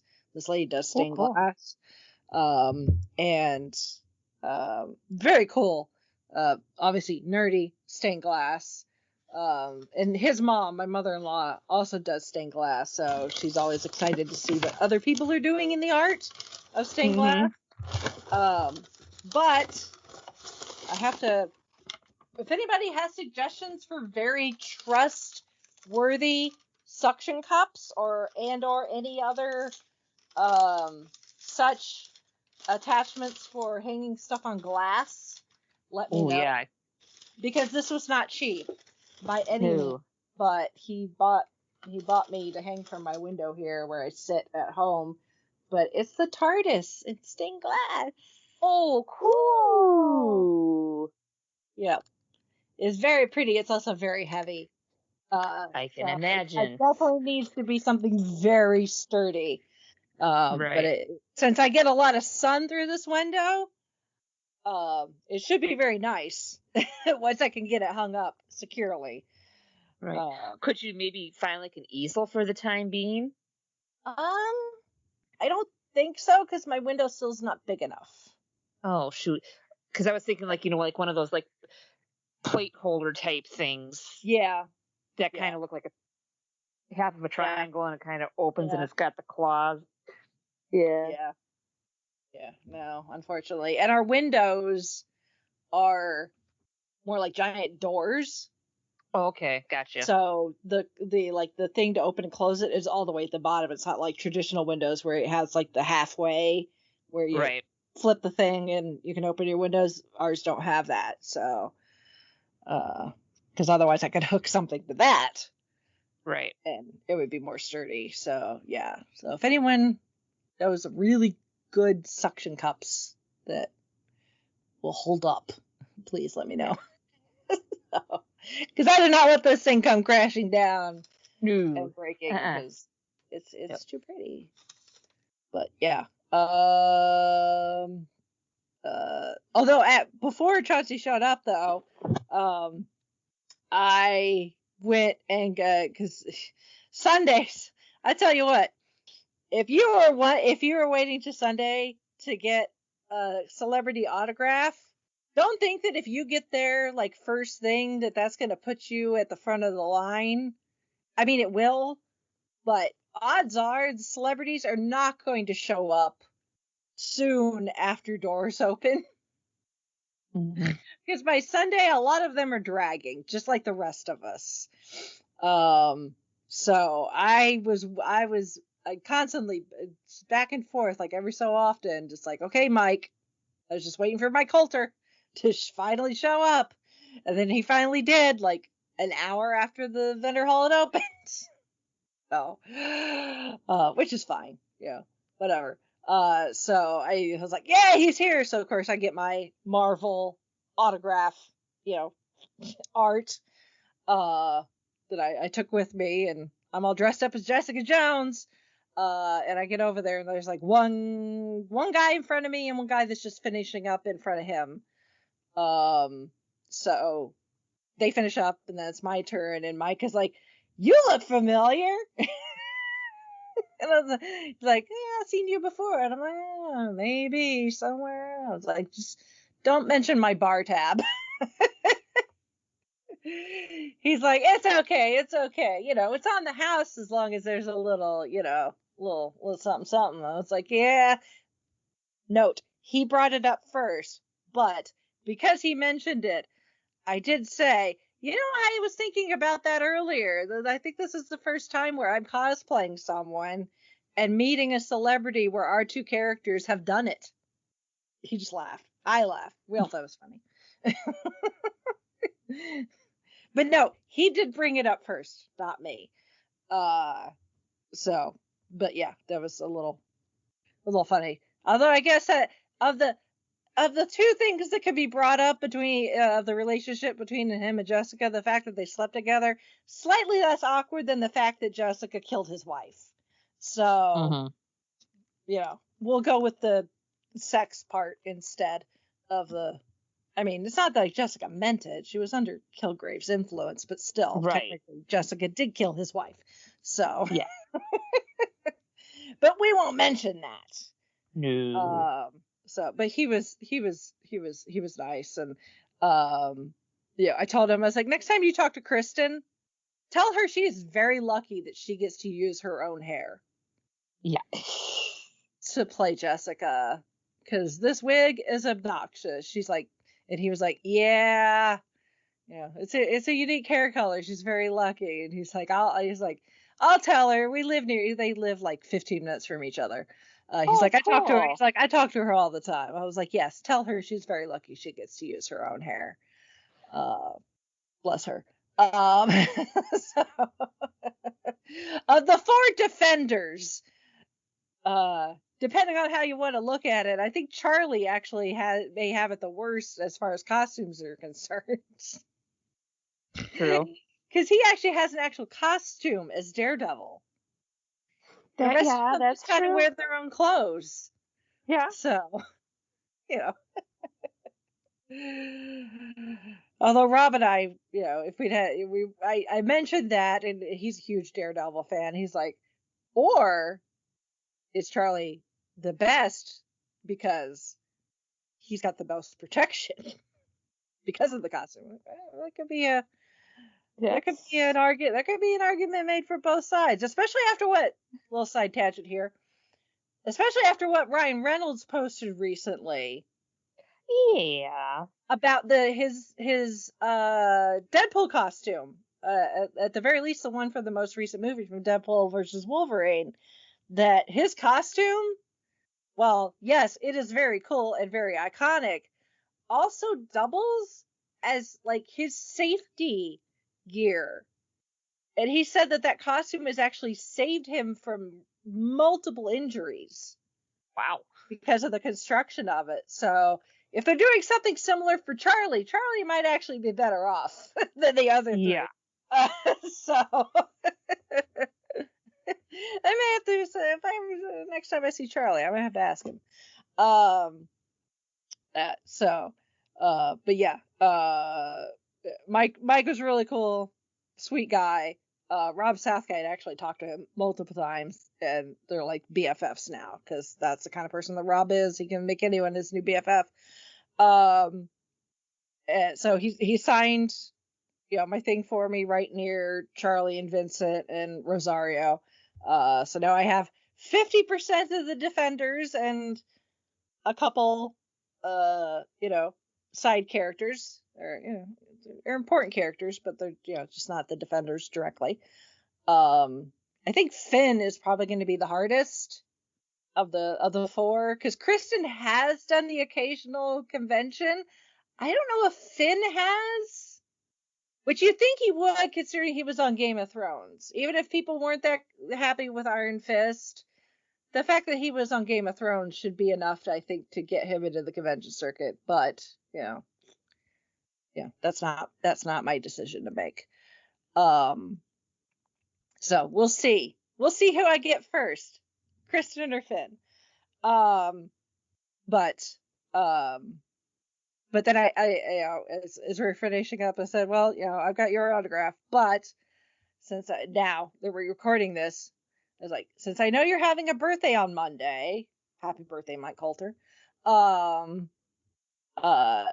I gave him one of my Jessica Jones cosplay shots, that series that my mother-in-law did for me ages ago. That if you follow me in social media, you've probably seen them. You'd have to go back quite a bit, but we did it downtown area near where they live, so it's very urban looking, so it was very cool. It was middle of winter, a little cold, but it worked out. So I took one of my cosplay prints, and on the front I signed it to Luke from Jessica. Oh, cool. Say, Luke, happy birthday. Next round of drinks are on me, Jessica. On the back, I signed it to Mike on behalf of the four of us. Oh, cool. Aww. Birthday. So, and then I gave him one of my Alias Investigations business cards as well. I finally got to bring those out of storage as well. Sweet. Yep. So I don't know what he's going to do with them, but he appreciated the gesture. Although he's like, don't tell people I'm having that birthday. I was like, I didn't say how old you're going to be. He's like, yeah, but people might start looking and doing the math. I'm like, well, they're not going to hear it from me. No. All I'm just saying is you're having a birthday and I want you to have a happy birthday. So exactly. I mean, that's kind of like level 9 clearance, right? Yeah. Yeah. A little bit higher up. I was like, I don't do the math. I just look to see when people's birthdays are. So yep. It's like occasionally the number might matter, but for the most part, it doesn't. So yeah, that was fun. And then I had my photo op with him. I ended up behind the exact same guy that had been in front of me in the autograph line, and he was very excited. Apparently, he's a huge fan and a huge fan of Luke Cage. So since he was before me in the photo line, I got to see their interaction for the photo, and he was super excited to see Mike again, and Mike was happy to see him again. So they ended up their photo ended up being, they look like two sorority sisters who had just been reunited after a long summer break or something. Cool. Big smiles, just squeeze, big hugs and big smiles. Like, oh my God, I haven't seen you in forever. That sort of thing. And then, his photo was done and he walked off, and I walked in. I'm like, we are not doing that.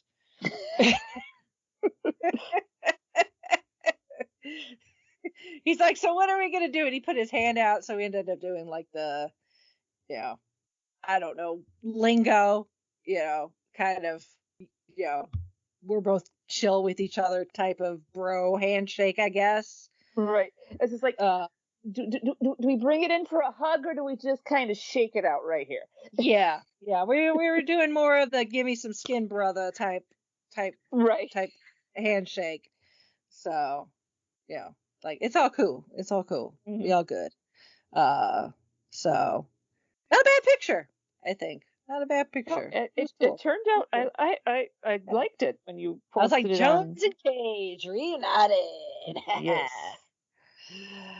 So, and at that point, I was done wearing the wig. Oh, I can imagine. Yeah, I was done. Like I got my photo printout, and I went right back to Writer's Row, the booth, because that's where my stuff was. And immediately, I'm like yanking the wig off and yanking the wig cap off. I'm like, like get this off of me. Putting it back in the bag, and I'm like, I'm done.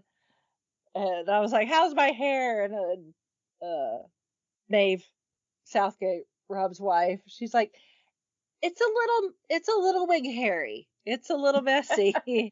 I'm like, not a problem. Wig hair, don't care. I had bought a hat. Yes. Yes. Although technically it's a beanie, but that's still a style hat. Yes, it is. Yes. So I bought a beanie from this vendor. Her name is Mina Moya. And I know she's got a social media following because the hat came with a business card. So I can actually I know I can post her stuff. Because I also had to share it with Shalane because I showed her the hat and she's like, I want one because it's Taylor Swift. She had beanies for most of Taylor's albums, with custom embroidery, fitting the theme of each album. So she had Evermore, Folklore, 1989, Speak Now. I bought Midnights because again, kind of my favorite album. So I was like, I know it's warm, but wig hair, don't care. Yeah, Taylor Swift hat. To go with my new Taylor Swift giant pin, which also which those are both Midnights, but they also kind of coordinate with the new tumbler I bought, which is the Tortured Poets Society theme. So that was my other purchase from Sweet Geek Studio. It was someone, as I came back with like another bag of purchases to set with the rest of my stuff, and they're like, it was like, well, you're seem to be having fun. I was like, yeah, but if you told me 6 months ago I was gonna go to PopCon and buy a bunch of Taylor Swift themed stuff, I would have told you you're crazy. Mm-hmm. So, what can I say? I love Taylor Swift. She's awesome. I saw her way back when, before she was anybody. So I got that going for me. So yeah. And then my final purchase, well, not my final purchase. One other purchase I made, I bought, there was a booth selling like Funko Pops and plushies and like other collectible type things like that. And they were offering everything 50% off. So I may have bought a few things, but one of them's for me. The other two are presents, so I can't say what they are yet until said presents have been given to people. One of them is for Chauncey, and his birthday is quickly coming up. So that's good. And then the other is for my brother's fiance. So I still call her my sister-in-law, even though legally they're not married. Just they've been together so long.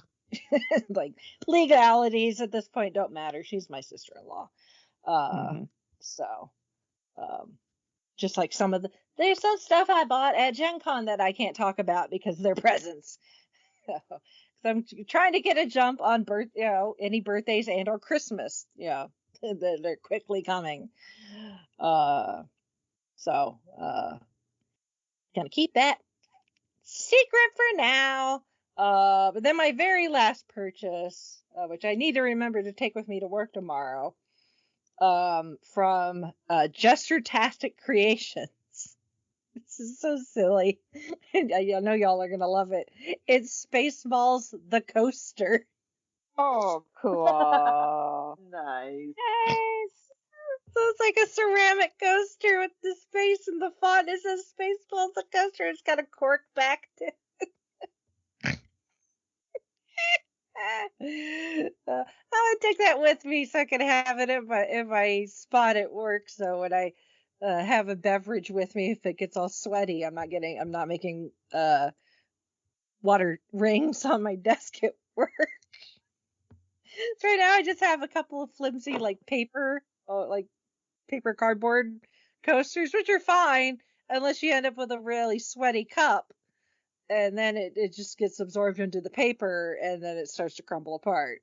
So I was like, this is more sturdy. This will be good for my cups. It's like Spaceballs the Coaster. I love it. Oh, goodness gracious me. So yeah, and by late afternoon, things were winding down. Some of the vendors had left hours before. Which that happens, these people have lives outside of their endeavors. Life calls, and sometimes you may have to leave sooner than you expected.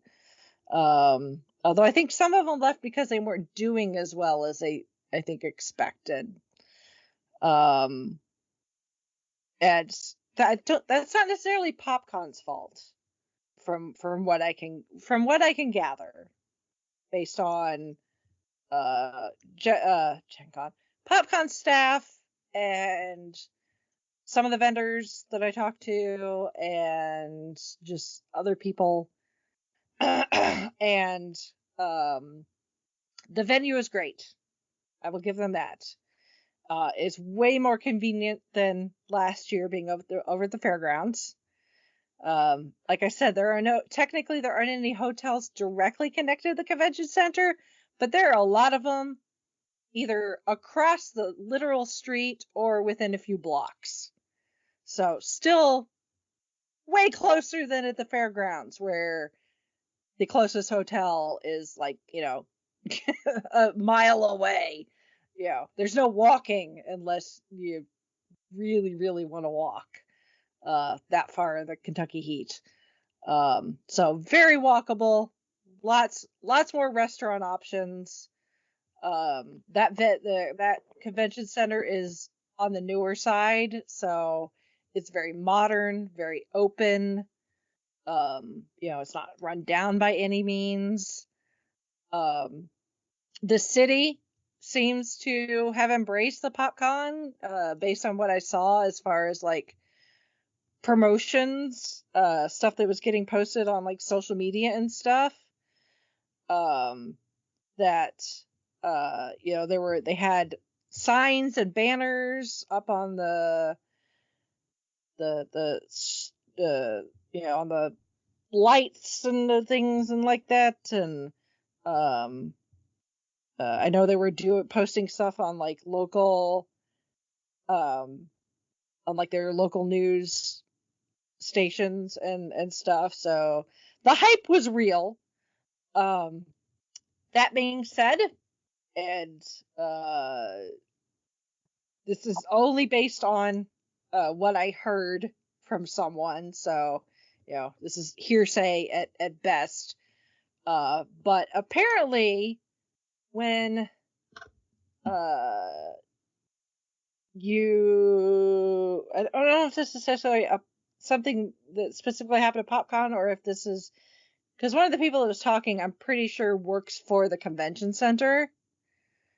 And they said that when you sign on with the convention center to host an event, they'll tell you, what dates are available, but they won't necessarily tell you if there's anything else happening, in the city during those same dates that might affect your attendance.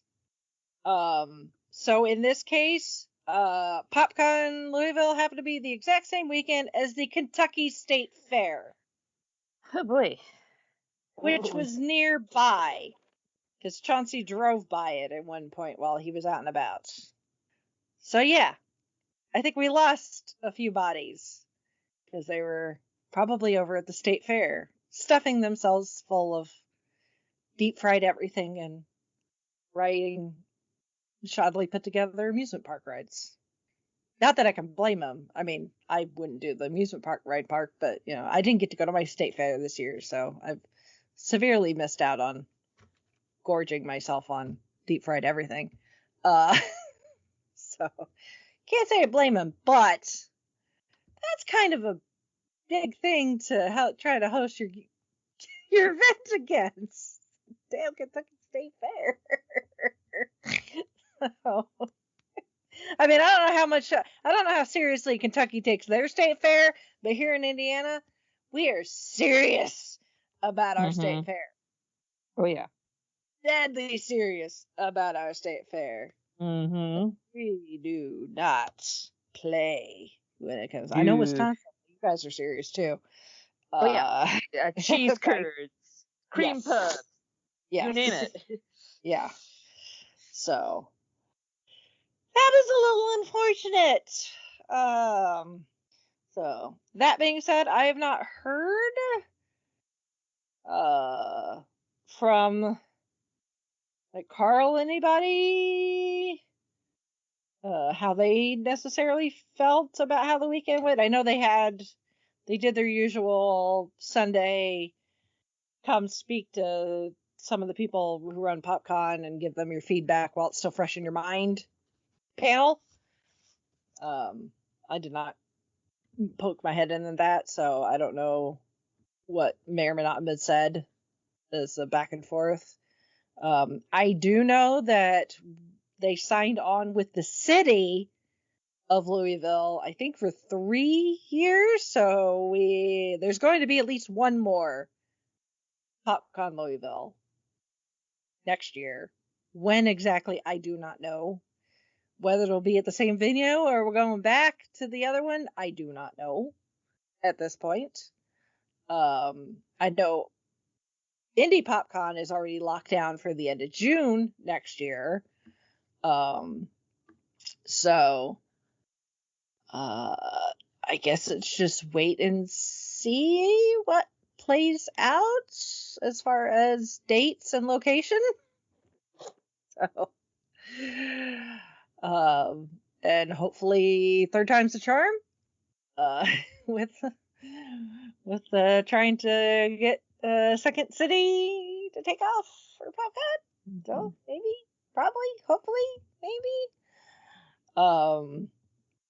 But yeah, it was, yeah. I had someone who was like, "What's your favorite part this weekend?" I'm like, it's PopCon. I mean, I've had PopCons where I've just ran myself silly, doing photo ops and getting autographs and doing panels and this, that, and cosplay and just blah, blah, blah, blah, blah, running around like a chicken with his head cut off. Mm-hmm. And then I've had years where, like, I just hung out at, like, the podcast stage and I didn't meet any celebrities. I didn't buy any autographs. I didn't do any photo ops. I didn't cosplay. I just hung out and occasionally walked the vendor hall and just kind of chilled. And it's like, with PopCon, I'm perfectly happy with both ends of that spectrum or somewhere in between. I'm just happy to be here, as cliche as that is. I'm just happy to be here. Because it's a great crowd. It's a lot of fun. It's obviously seeing familiar faces. Some of the guys from Second Breakfast / The Established Facts were there. They were keeping themselves way more low key for this as opposed to indie. Really, their booth was just a place for them to drop their stuff. Because they also got some new equipment to film some content for their social medias. But they did improv show Friday night. Big Don did one of his improv classes Saturday afternoon. But they didn't do like their big like raffle giveaway that they do at Indy and stuff like that. But they had some creators or whatever that they wanted them to film stuff for them, and then they filmed stuff for themselves. Obviously Brandon, their king of the podcast, live podcasting stage, as always, keeping things flowing and going over there. So nice to see that is going smoothly. He's done a fantastic job with that. I don't think it's something he like sought out to do. It's just kind of one of those things that just kind of gradually turned into, you're now in charge of the live podcasting stage. This is your thing now.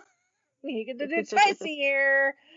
Oh yeah, and the podcast awards too, once a year. So, but he seems to really enjoy it. So I think he's found his niche within the PopCon community. Of course, KJ was there with Patches, and some of the other kind of nerdy crew. Once again, raising money for cats who are little homeless, unsheltered, cats living in the shelter. Brain fart. Conquest journals. I would get it there. It's like, I know I'd get it eventually. Conquest journals. Including some of their newest products. So if you made a donation, you had your choice of a Conquest journal product. It could be a sticker pack, which their stickers are very nice. Yes. Or they had some other products. They had like some of their Harry Potter products. Some of their just kind of spooky goth kind of collection. And then their newest release, because Conquest Journals, everything is officially licensed. Is they got the license for Beetlejuice. Oh, nice. So they have a Beetlejuice line of products. So I ended up getting a notebook that looks like the handbook for the recently deceased.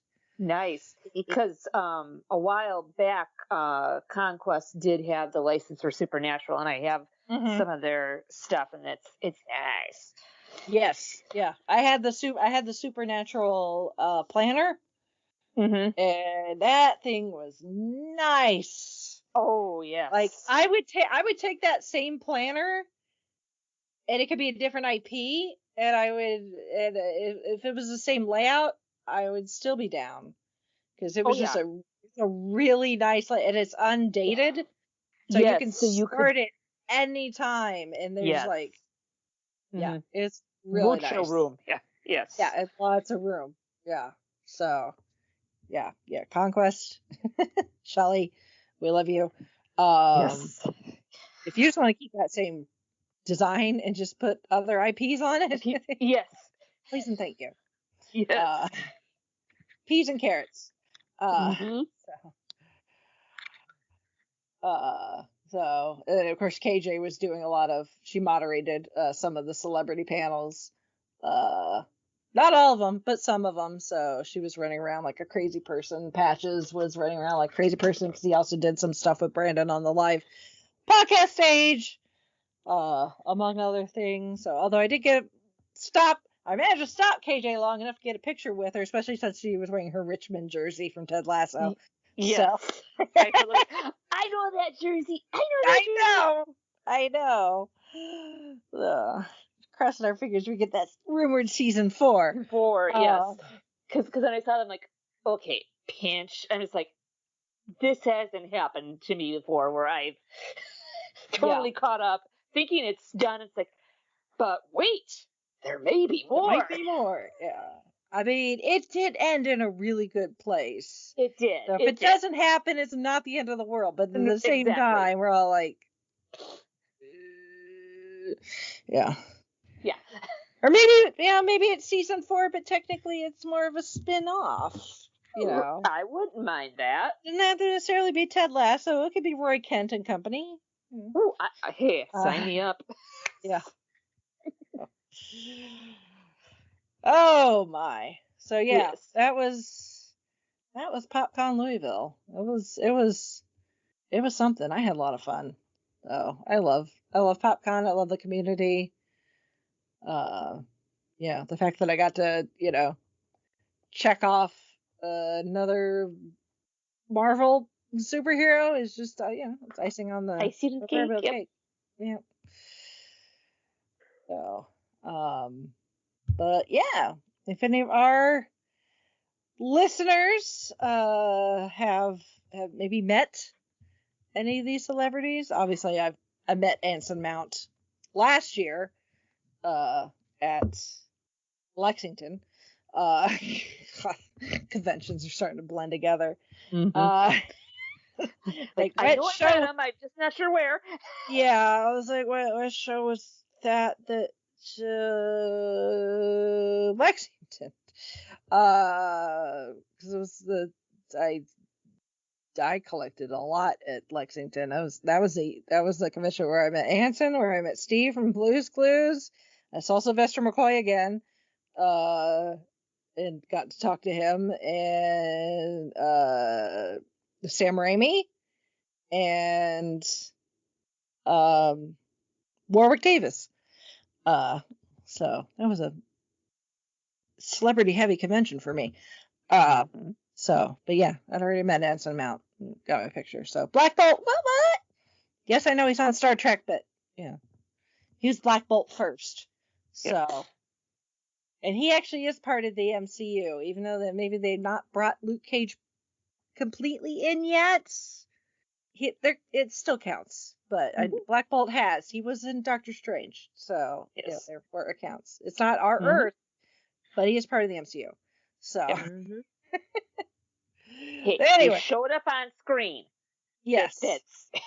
Yep.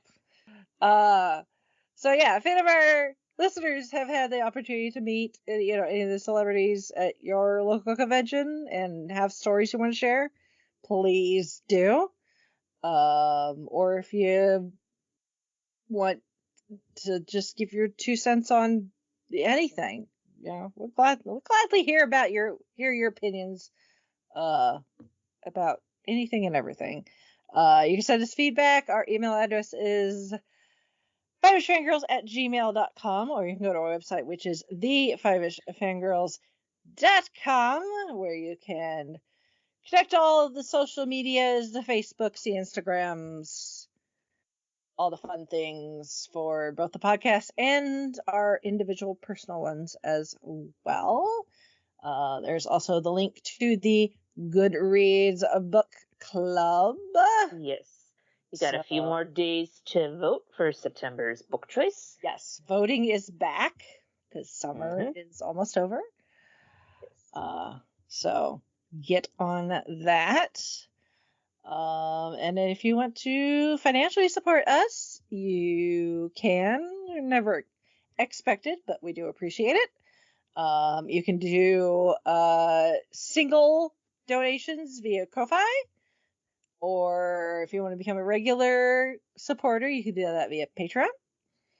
And if you want a little something in return, you can buy merch on our shop on Redbubble. Or if you want to donate, but you want it, specifically to go to our nonprofit, Fangirls Give Back, you can do that via PayPal, which is also linked, I believe, on pretty much the bottom of every page on the website, or at least every main page on the website. So I tried to make it as easy as possible for people to find stuff. So, but again, no obligation to give us your hard-earned money, but if you do, we greatly appreciate it. So, I may or may not put up some video for our patrons before it goes anywhere else. So, just saying.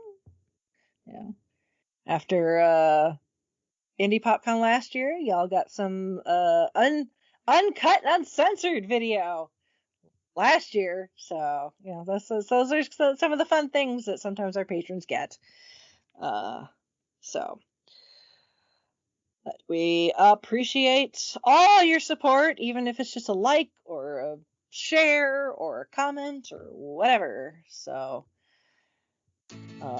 but with that, I went to bed at 8:30 last night. It is a little later than that now, so it is past my bedtime. So I need to go to bed.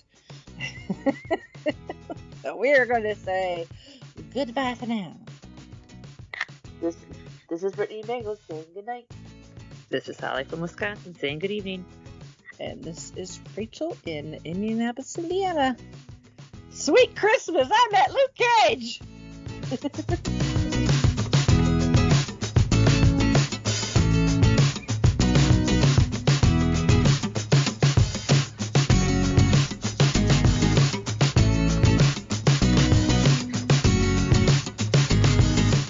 Thank you, our Fiveish fam, for joining us on this week's geeky journey. If you enjoyed the show, don't forget to subscribe, rate, and review. Stay connected with us on our website, thefiveishfangirls.com, and follow us on most social media with @FiveishFangirls. Plus, check out our nonprofit, Fangirls Give Back, to see how we're making a positive impact in our community. Until next time, stay nerdy and let the squee continue.